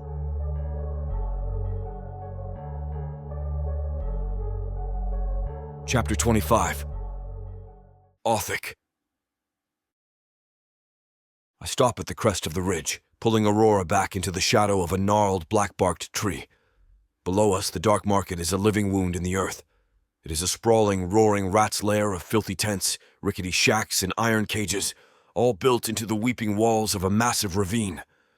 Rickety rope bridges span the chasm, connecting clusters of hovels, and the streets at the bottom are a churning river of mud and bodies. This place is a cesspit, 1,000 times worse than Eelry. I feel Aurora freeze beside me, her breath catching in a small, terrified gasp. Her fear is a sharp, sweet spike in the foul air, and my protective instincts roar. I must protect her. But down there, protection looks like ownership. A lone human female walking free is not just prey. She is an invitation, a weakness to be exploited. A slave, however, is just property. She will be ignored. She cannot walk in as my equal. She must walk in as my property. It is the only way. I turn to her, my jaw tight. We wait for dusk, then we go in. She nods, her eyes wide, fixed on the horror below. We need a story. I am a defam orc, a raider. I am here to sell my catch. I look at her, letting the meaning settle, my voice dropping into the harsh, guttural rumble I used at Privis's estate. You are the catch. I see her understand.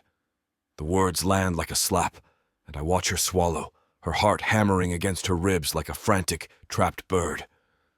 I see the shadow of Privis, of the cage, pass over her face. The gentle builder from the Schildborg is gone. In his place is the Tusk, his face a hard, unreadable mask of granite. I unbuckle my heavy leather belt. It is thick, dark, and worn. The sound of the metal buckle is deafeningly loud in the sudden, tense silence. Turn around, I rumble. Her breath hitches. She should be terrified. She should run. But her body, numb and shaking, obeys. She turns her back to me, her eyes squeezed shut. She thinks I am going to collar her. The leather slides across her skin. It is cold from the wind, but it radiates my body heat. The smell hits me, her scent mixing with my own on the leather, musk, iron, and fialon berries. I loop the belt around her neck. It does not choke her, but it is heavy, a tangible weight. The click of the metal buckle locking into place is a sound of finality. It should feel like shame. But as she turns, her eyes are not filled with the terror I expected. A dark, coiling pulse starts deep in my belly. The fated mate bond, which has been a warm hum of safety, twists. It recognizes this. It craves this. This is not a slaver's brand. This is my mark. She turns slowly, the heavy belt a possessive, tangible weight on her pale throat. She is watching me, her amber eyes narrowed, and I see no tears. You look afraid, I growl, testing her.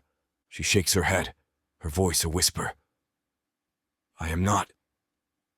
My nostrils flare, a sharp intake of breath. I smell it. Her fear is gone, replaced by a sharp, sudden need. A low, rough chuckle rumbles in my chest, a sound of dark discovery. No, I agree, my eyes darkening. You are not, my little mate. You like the leash. Her scent floods my senses. The sight of my thick, dark belt against her pale, fragile throat makes my fated mate bond roar. She wears my mark. She is mine. All thought of plans, of brothers, of caution, evaporates. I am a beast. She is my mate. And I will brand her before this hell below us can even look at her. A guttural growl rips from my throat. You are my slave. Act like it. I grab the front of her tunic and shove her backward, slamming her against the rough rock face of the ridge. She gasps, but her eyes are bright, her pupils blown wide with dark arousal. She wants this. I press my body against hers, pinning her, letting her feel the full, hard length of my manhood grinding against her stomach. You are mine, I snarl, my face inches from hers, my tusks grazing her cheek. Not Privis's. Not that filth in the barn. Mine. Her small hands fist in my leathers, pulling me closer. Yes, she whimpers, her head tilting back, baring the leather-bound column of her throat. Othic, please. That one word breaks me. As much as Samara and I want to finish what these two characters have started, it looks like this chapter is about to get too hot for this platform to handle. Unfortunately, we have to pause here because their guidelines won't allow us to reveal the spiciest details. To keep bringing you these free audiobooks, we have to follow their rules. But don't worry. You can experience the full, unabridged version over at worldsofprotheka.com, where the boundaries of passion and fantasy collide. Use code YouTube30 for 30% off any of our unabridged audiobooks set in the rich and immersive worlds of Protheka. Protheka's magic is eternal. With these scenes, it will be unforgettable. I straighten her skirts with a rough, proprietary tug. Now, I say, my voice flat, the Tusk back in control. You are my slave. I turn and stalk toward the ridge, the end of the belt in my hand. She scrambles to her feet, her legs shaking, and falls into place 2 steps behind me, her head bowed. The smell of cheap jisk and urine at the gate is overpowering. The sound of a whip cracking somewhere in the din makes her flinch. The guards, a bored minotaur, 2 human mercenaries and a pale dark elf in Miu armor, look us over. I shove Ipia at the minotaur. One night, I growl. Selling. Property. The dark elf guard looks up, his gaze sliding over Aurora, lingering on the belt around her neck. A pretty catch, orc, he smirks, his voice a slick, oily sound. She will fetch a high price, or give one. I feel my entire body go rigid. A low growl starts in my chest. I'm going to kill him. Panicked, she does the only thing she can. She reaches out and tugs just once on the end of the leather belt in my fist. A small, submissive gesture. My gaze snaps to her. The inferno in my eyes banks, smothered by cold control. I give the elf a curt nod and shove her roughly through the gate. We are in. The sound is a wall of noise, a dozen languages, screaming merchants, weeping slaves. The sight is worse. Cages of human women, their eyes dead. A naga selling glittering, blue-flecked poisons. A pen of snarling wargs being sold as guard dogs. This is hell, and I just brought her into it. I keep my hand on the hilt of my sword, my other hand fisted around the end of her leash. I'm a battering ram, shoving through the crowd. A slaver, his face covered in sores, sees her. He reaches out a grimy hand. A new one? Pretty. I do not break stride. I do not even look at him. I smash my elbow backward, connecting with his face. I hear his nose break. He screams. I keep walking. I need a starting point. The smell of cheap, sour ale and old fear leads me to a dilapidated structure. The sign is a faded, leering skull. The drowned rat. This is where the whispers live. I kick the door open. The tavern goes silent. I shove Aurora into a dark, shadowed corner booth, hidden from the main room's line of sight.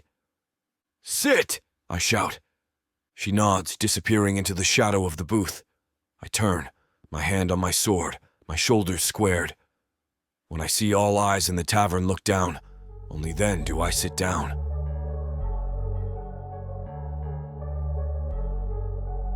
Chapter 26. Aurora. I am pressed so far into the dark, sticky corner of the booth that I can feel the rough, splintered wood digging into my back. I am trying to disappear. The roar of the tavern rushes back in to fill the silence Othic created when he sat, a wave of noise that threatens to drown me. My heart is a trapped bird, hammering against my ribs. Othic's massive, leather-clad form is a wall, a mountain of shadow separating me from the room. He is a monster, but he is my monster. His presence is the only reason I am still breathing. The air is a thick, choking fog of stale ale, unwashed bodies, smoke, and something else. A sharp, reptilian tang, like ozone and dust, that catches in my throat. A woman approaches our table, a human woman. She is topless, her skin a pale, almost translucent white in the gloom. Her ribs are visible under her skin, and her large, bare breasts seem a heavy, sad burden on her thin frame. Her eyes are hollow, empty, but she forces a smile that does not touch them. "What can I get for you, big one?" she asks, her voice rough, cracked from disuse. Othic does not even look at her. His gaze is fixed on the barkeep, a massive DFAM elf who is polishing a mug with a filthy rag. Othic's voice is a low, demanding rumble. "Ale, and a bowl of water for my pet." Pet. The word is a slap. I know it is a lie. I know it is a performance, a shield he is using to protect me in this cesspit. But the humiliation burns, hot and sharp, stinging my eyes. I glare at the back of his head, my nails digging into my palms so hard I am surprised I do not draw blood. He does not see. The barmaid returns. She places a heavy, dripping mug of ale in front of Othic. Then, with a look of practiced, profound indifference, she stoops and places a small, dirty wooden bowl of water on the floor next to my feet. On the floor, like a dog. My rage is so sudden and hot it chokes me. I want to kick the bowl across the room to shatter it against the wall. I am Iron Tusk. I am his clan. I am not a pet. The barmaid, having delivered the pet's water, straightens up. She leans in close to Othic, deliberately brushing her bare breasts against his arm. "Anything else I can get you?" she whispers. "A warm bed for the night. I can keep you company." I watch her, and my white-hot rage flickers, replaced by a cold, familiar ache. I see the hollow desperation in her eyes. It is a mirror of my own at Privis's estate. She is not a flirt. She is a victim. She does not see a mate. She sees a warrior with a weapon, an orc who might have coin. She is just trying to survive her next hour. Othic does not even turn his head. His response is a low vibration that cuts through the tavern's noise. "Go." He does not shout. He refuses to look at her. But the word has a physical weight. The woman flinches as if struck, her forced smile crumbling. Her face pales, and she scurries away into the shadows. A small, bitter and guilty part of me is satisfied. I am still glaring at the disgusting bowl of water on the floor when I lean forward, my voice a fierce, possessive whisper only he can hear. "Do you think she is pretty?" Before he can answer, a new shadow falls over our table, blocking the dim, flickering light from the centre of the room. I look up. A Naga. He is tall, his skin covered in fine, shimmering green scales that catch the light. His eyes are black, lidless, with vertical reptilian pupils. A cobra-like hood flares slightly from his neck as he gazes down at me, his head tilted in amusement. He smiles, revealing sharp, white fangs. "How much for the brat?" My blood turns to ice. I feel Othic's entire body go rigid beside me. The air crackles. This is the test. This is where we die. My hand creeps under my cloak, my fingers finding the cold, familiar hilt of my dagger. The Naga ignores Othic completely. He leans in, hissing at me. His forked tongue, black and glistening, flicks out, tasting my fear in the air. He is enjoying this. He is a predator, and I am his new interesting toy. I have 2 sticks, you know. A violent, involuntary shudder runs through me. Bile rises in my throat. I press myself back into the wall, the splinters digging into my spine, my dagger now gripped tight in my fist. The eye, the throat. Othic's training whispers in my head, a frantic, desperate prayer.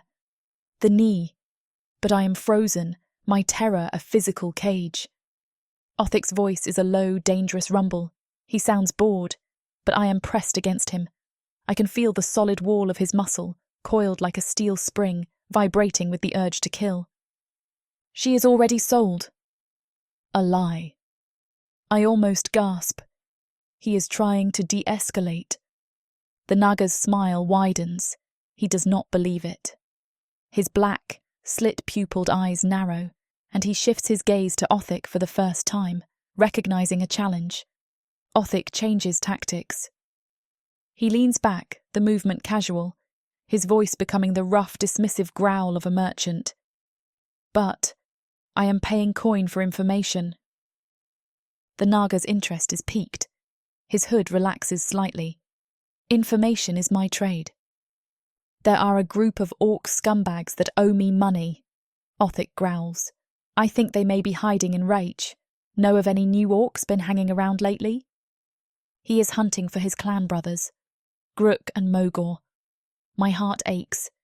He is using his own desperate, real mission as a cover for us. He is brilliant. He is using the truth as a lie. The Naga's forked tongue flicks out again, this time in consideration. I might have information that will be helpful. He holds out a long, clawed hand, his green scales shimmering. Coin first. My stomach drops. I feel Othic's body tense. Coin. We have no coin. The Ipia at the gate was all we had. We are trapped. He overplayed his hand. We are going to die. Othic gives a short, harsh laugh. It sounds almost real, full of arrogance and disdain. My coin is in my bag, he snarls. Out back, with my other human slave, the one who carries my things. Other slave? My heart hammers so hard it hurts. This is an insane, desperate, brilliant gamble. Othic stands, his shadow covering the table, plunging me into total darkness. He looks down at me, his face an unreadable mask of granite. Then he looks at the Naga. Follow me, he commands. He unloops the leather belt from his fist, my leash, and with a rough, proprietary yank, ties it around a thick iron post on the booth. He pulls the knot tight. I am tethered. Do not move, he commands me, his voice harsh for the room to hear. The Naga grins, his fangs glinting, and follows Othic toward the back door. They disappear into the darkness of the alley. The door swings shut with a heavy thud. I am alone. I am tied to a post in the middle of the most dangerous tavern in the world. My breath is shallow, coming in short, panicked gasps. I am property left unattended. I am a piece of meat left on a hook. My hand is gripping my dagger under my cloak, but what can I do? If I cut myself free, I break the illusion. I count my breaths. 1, 2, 3. My hands are shaking. The DFAM elf at the bar is watching me. He is smiling. The topless barmaid is watching me, her eyes flat. A minotaur in the corner snorts, a cloud of steam erupting from his nostrils. 10, 11, 12. Where is he? I hear a muffled thud from outside, a sound like a heavy sack of grain being dropped, but it is lost in the tavern's roar. Please, Othic, come back. Please, please, come back. The back door bursts open. Othic stalks back in, alone. His knuckles are split and raw, dripping fresh, dark blood. Oh gods! He killed him. He killed him. He is a monster. He is my saviour. He is walking toward me, his face dark and thunderous. A different Naga from a dark corner, his scales a dull, muddy brown, shouts across the room. His voice is a sharp, suspicious hiss. "Hey, Mersey! Where is Mersey? He just left with you?" The tavern's noise level dips. The music stops. The laughter dies. Every eye in the room snaps to Othic. The air becomes a solid, heavy thing, pressing in on me. Othic does not pause. He does not look at the Naga. He does not break stride. He stalks toward me, his gaze locked on me. "He is taking a dump!"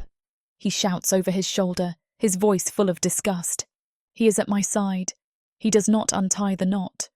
His dagger flashes, a silver arc in the dim light. In one motion he slashes the thick leather belt, freeing me. He grabs my arm in a bruising grip. "We are leaving," he whispers, a low, urgent command that cuts through my terror. "Walk." He does not wait for an answer. He pulls me to my feet and we walk, not run, toward the front door. I keep my head down, my steps hurried but not panicked. I am his slave. He is my master. He is an orc who just finished his business. I do not look at the Naga in the corner. I do not look at the DFAM at the bar. I just look at the floor, 2 steps behind him, as we walk calmly out the front door. We plunge back into the screaming, chaotic river of the dark market, and the tavern door swings shut behind us.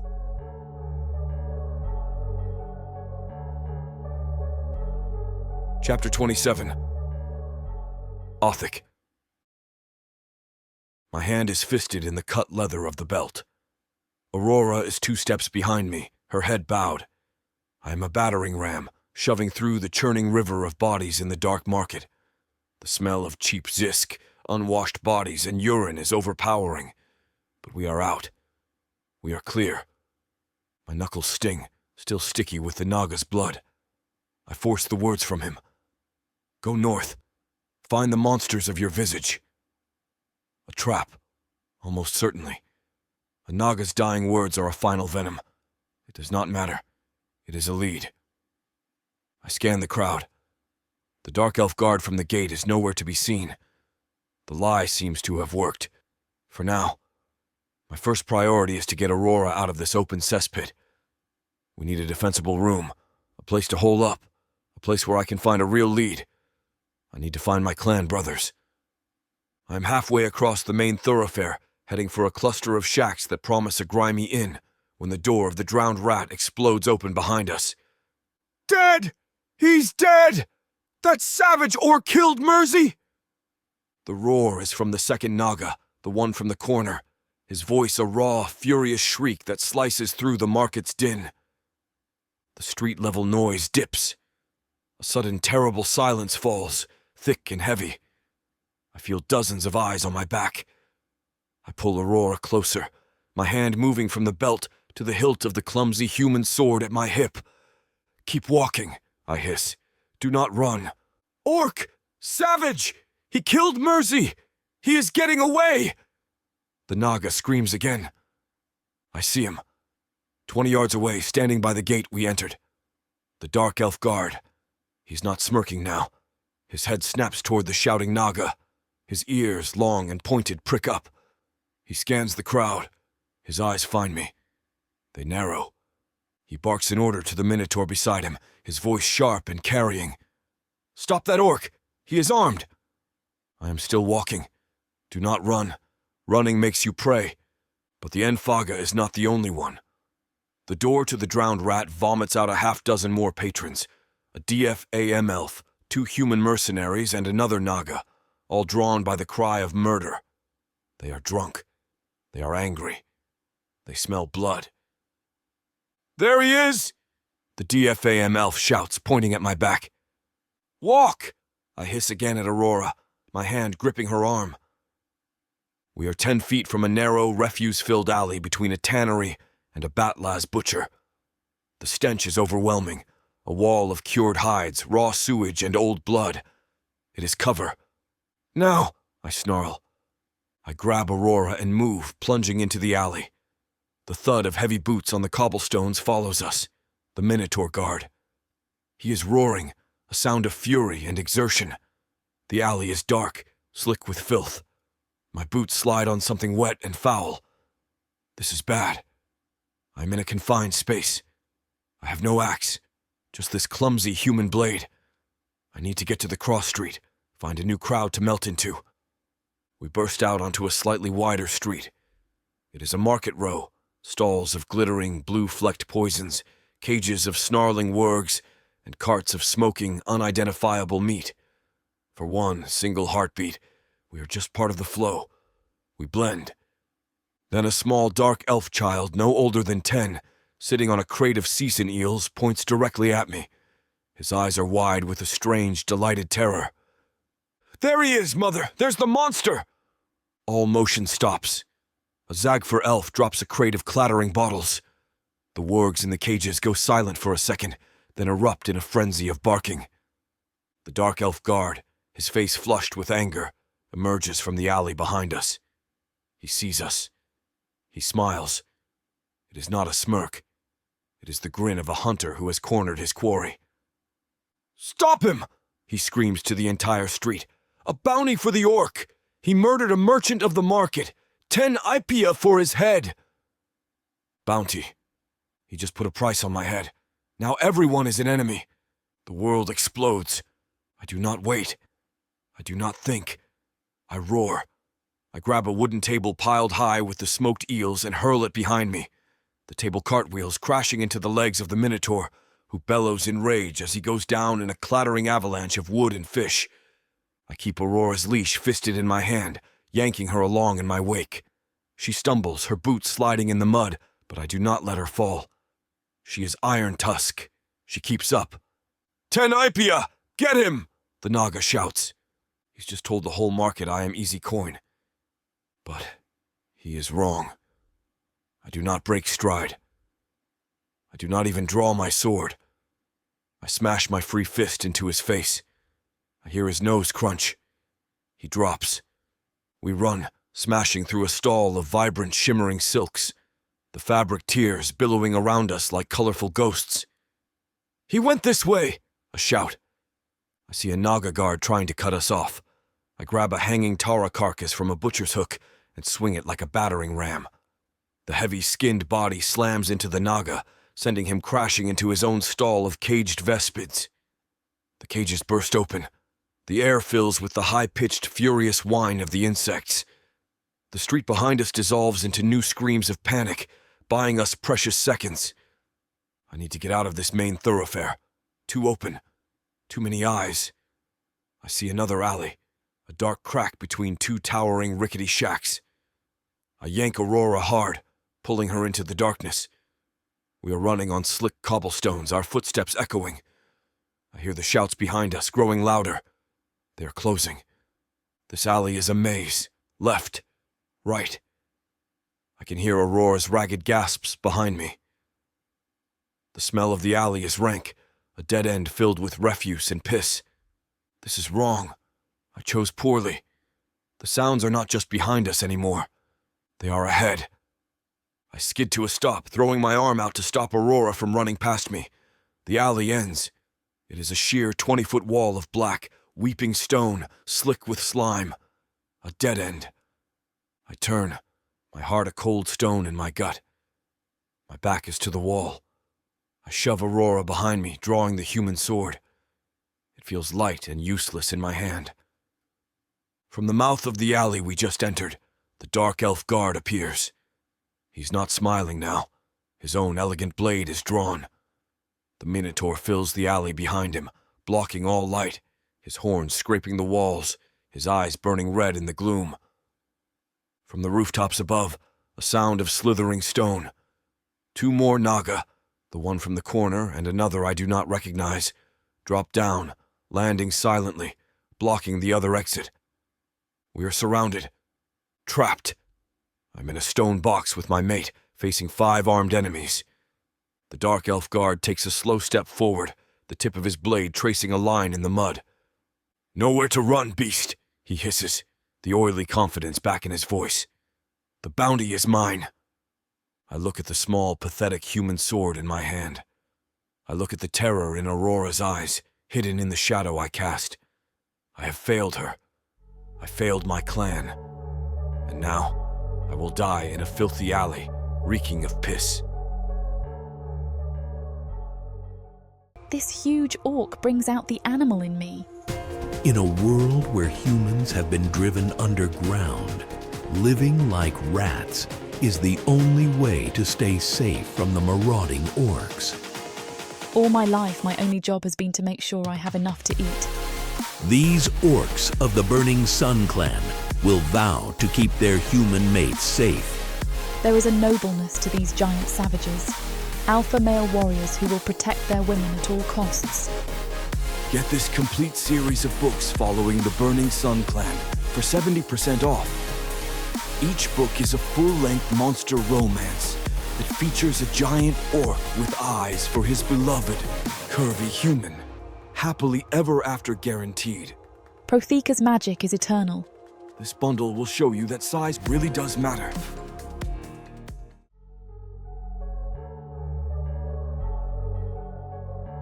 Chapter 28. Aurora. I am crushed against the slimy, cold stone wall, my hands flat against the weeping brick.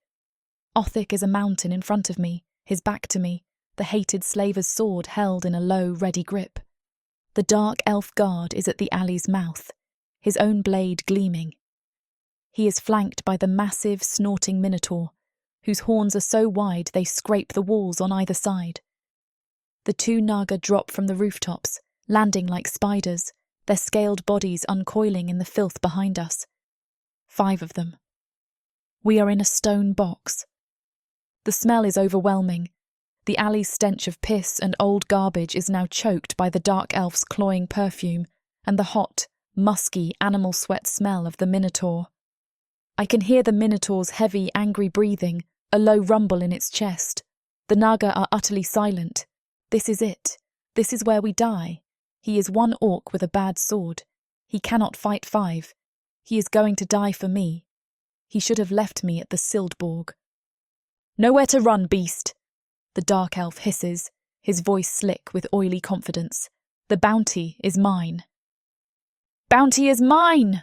The minotaur roars, a sound of pure, stupid greed. He lowers his head and charges. The alley is too narrow for him. He is all momentum and no thought. Othik does not meet him head-on. He does not even seem to tense. He is not a wall. He is a shadow. He simply moves, sidestepping at the last possible second. I hear the sickening screech of horns scraping against the stone wall where Othik was just standing. The minotaur bellows in pain and frustration, its head wedged for a split second in the narrow space. Othik does not use his sword. He pivots, his entire body coiling. He grabs the minotaur's cracked horn with both hands and roars. He uses his full, healed strength to ram the minotaur's head into the opposite wall. There is a wet, sickening crunch. He does it again. Crunch. The minotaur slumps, groaning, and collapses to its knees, its massive body blocking the alley. Oh gods, he is not just fighting them, he is dismantling them. The two Naga see their chance. They are not stupid. They move around Othik, their movements liquid and fast, their slit-pupilled eyes on the property. They are trying to get to me. They lunge at the same time, one high, one low. Othik moves with a speed that I did not think was possible. He spins, parrying the high lunge with the slaver's sword. The clang of steel on steel echoes in the alley. In the same motion, his other hand, his left, his healed hand, shoots out and catches the second Naga by the throat. I see the Naga's black, lidless eyes go wide with shock. Othik lifts him. He lifts the scaled, kicking, gurgling warrior off the ground with one hand as if he weighs nothing. He does not just slam him into the wall. He hurls him, a full-bodied throw, into the first Naga, sending them both crashing into a pile of refuse and broken crates. Before they can untangle, Othik is on them. He drives the human sword, hilt deep, into the first Naga's chest. He yanks it free and spins, driving his heavy, leather-wrapped boot straight into the second Naga's face. I hear the snap of its fangs. He is not marked. He is not bleeding. He is not even breathing hard. Silence. 2 Naga are dead. The Minotaur is on the ground, broken and moaning. Only the Dark Elf Guard and the DFAM Elf are left. They are still at the mouth of the alley, their weapons raised, but their faces are pale. They are not advancing. The alley is suddenly quiet, save for the gurgling of the dying Naga and the drip, drip, drip of their blood onto the cobblestones. Othik stands over the bodies, his chest rising and falling in a slow, steady rhythm. He is covered in their blood, but none of it is his. He looks less like an orc and more like a demon from one of the Schildborg women's stories. This is not a fight for a bounty anymore. This is a slaughter. I can see the calculation in the Dark Elf's eyes. 10 Ipia. Is it worth this? Othik takes one heavy, deliberate step toward them. He raises the bloody sword. Who is next? His voice is a low, blood-choked growl that fills the alley, a sound that promises nothing but death. The DFAM elf looks at the dead Naga. He looks at the broken Minotaur. He looks at the unwounded, blood-soaked orc stalking toward him. He lowers his sword. "Screw this," the DFAM whispers, his voice shaking.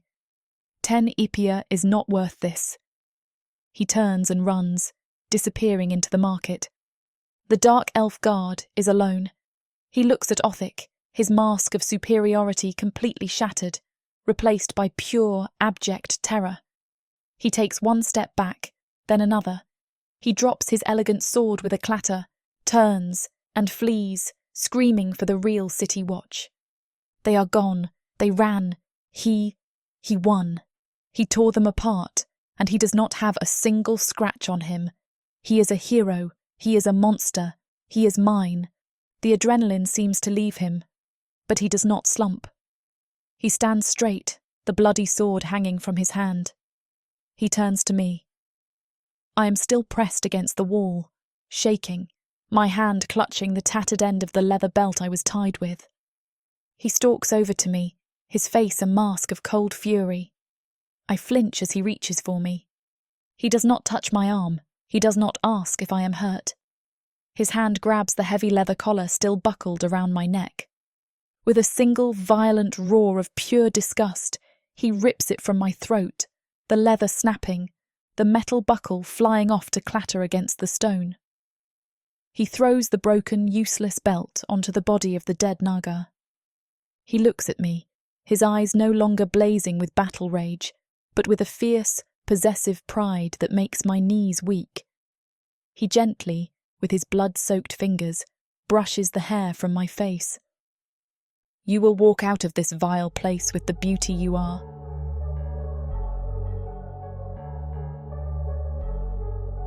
Chapter 29. Othik. I am submerged to my waist in a pool of blessedly cold water. The chill of it is a clean, sharp sting against my skin, a welcome fire that burns away the filth of the dark market. We are miles north of that cesspit, hidden in a dense grove of pine. I scrub at my skin, watching the last of the Naga's black blood swirl away from my knuckles and dissolve in the current. The smell of the tavern, stale jisk, unwashed bodies and fear, still clings to my hair. I dunk my head under the water, letting the cold shock my scalp, and rise, shaking the water from my eyes. The air here is pure. It smells of damp earth and sharp pine, a scent so clean it almost hurts to breathe. The only sound is the quiet splash of a small waterfall feeding the pool, a gentle sound in the deep silence of the night. The quiet gives me time to think.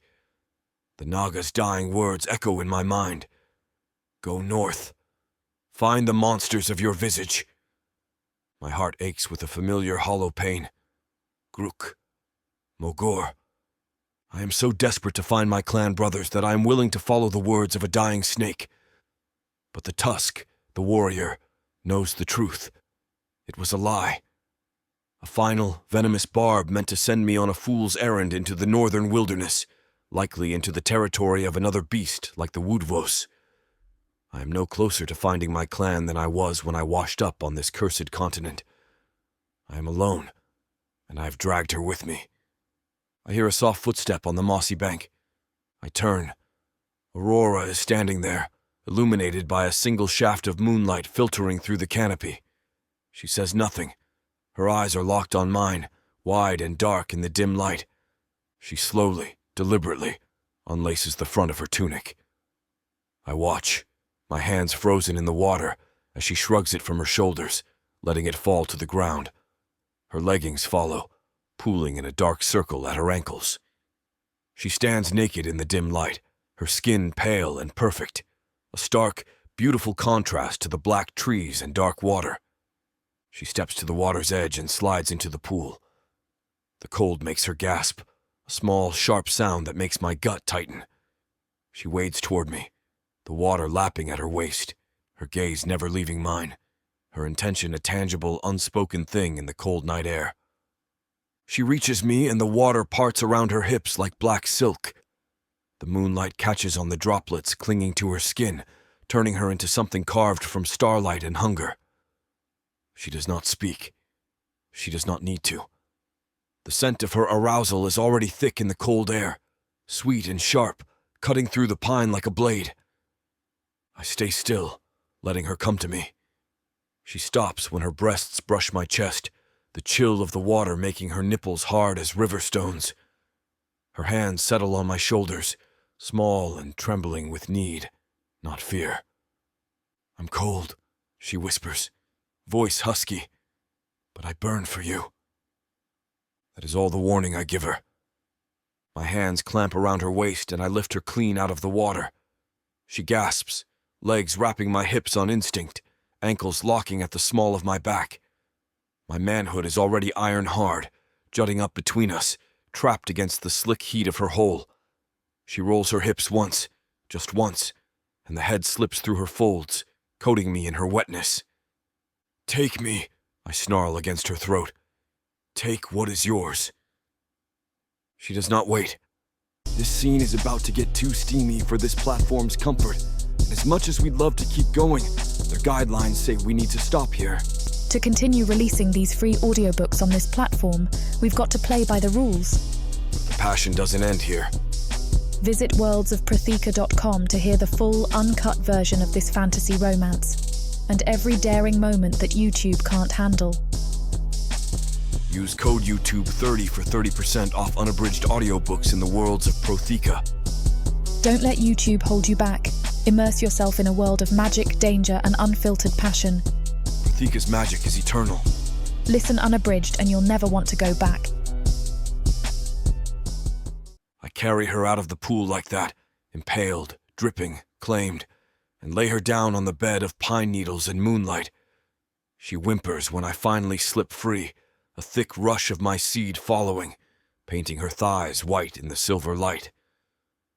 I lean over her, tusks grazing her swollen lips. "Sleep, little mate," I rumble, voice rough with satisfaction. "Tomorrow we hunt my brothers. Tonight you are full of me, and that is enough."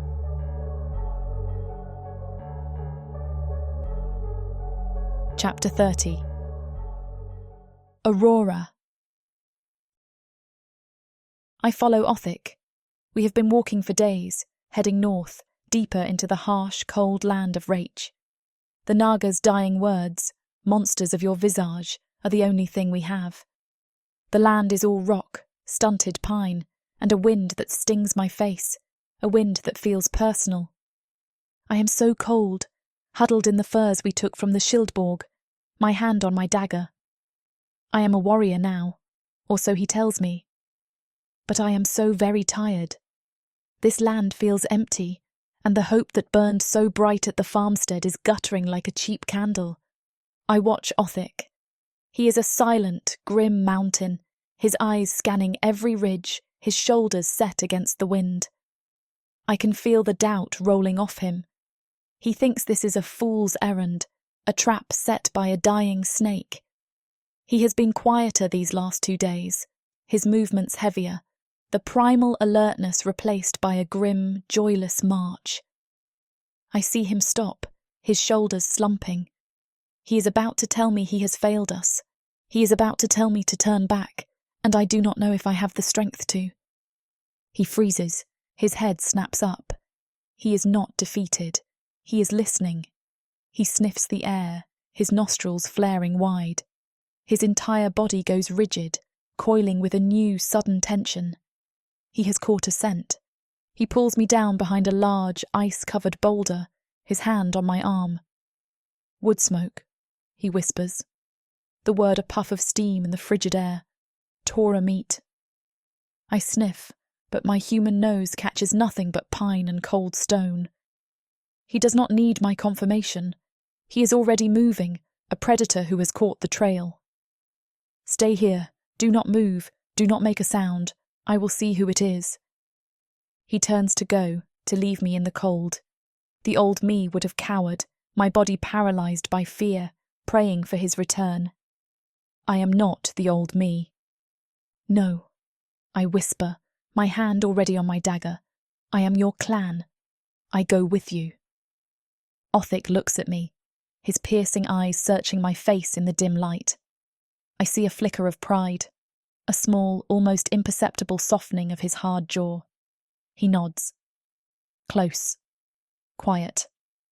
I move as he taught me at the Schildborg. I am a shadow. I do not step on twigs. I test the ground before I put my weight down. I am his rear guard. We creep forward for what feels like an eternity, moving from rock to rock until the smell of the fire is so strong, even I can taste it. Othic holds up a hand, and we stop, peering into a small, fortified clearing.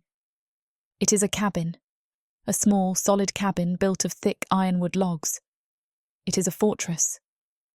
A human woman is outside, bundled in furs, kneeling in a small, frozen patch of earth. A home. Othic takes one more step, his boot brushing a patch of loose pine needles. Ching chime. The sound is faint, sharp, and metallic. A trap, a roar, a sound of pure territorial rage erupts from the cabin. "Inside! Bar the door!" Oh gods! Othic is walking into a trap. I raise my dagger, my heart hammering, as a new orc bursts from the door. He is massive, scarred. He holds a heavy, two-handed axe like it is an extension of his arm. He is a true orc warrior, his eyes wild, scanning the trees. He is protecting his home. He roars again, a challenge. "Show yourself, coward! Come and die!"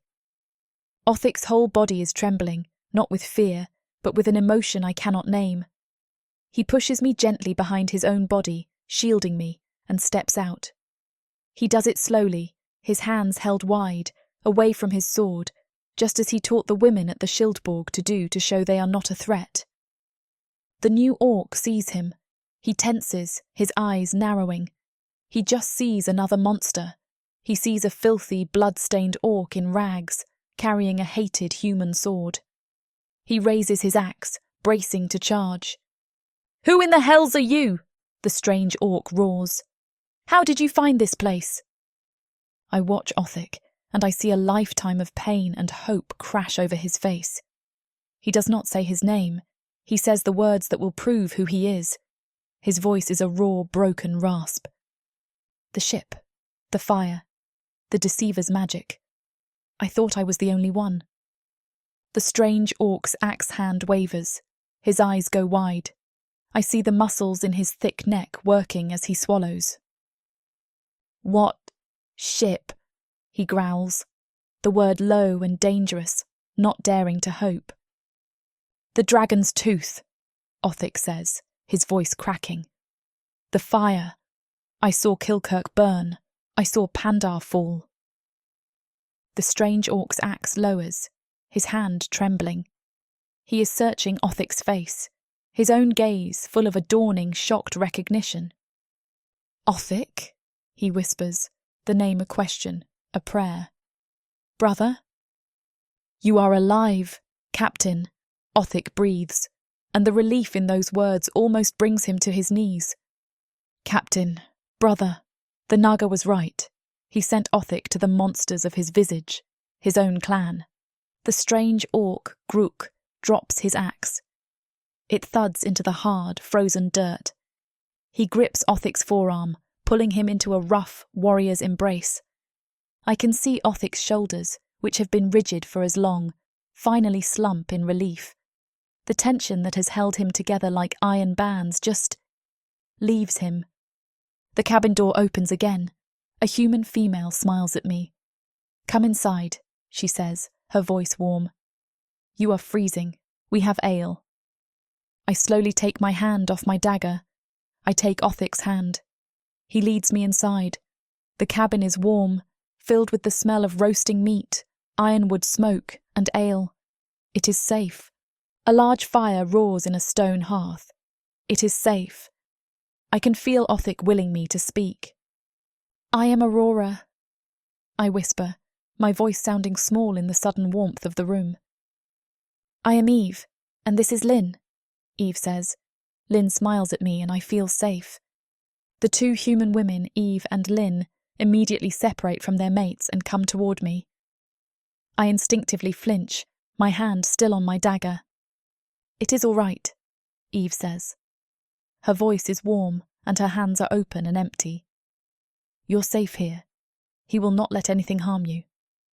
She nods toward Grook, who is already pouring Othik a massive mug of ale. Lynn gently takes my arm. "You are freezing. Come to the fire." She pulls me toward the hearth, sitting me down on a bench covered in thick, soft furs. She presses a warm, heavy cup into my hands. It's ale. I sip it, and the strong, bitter liquid burns a welcome path down my raw throat.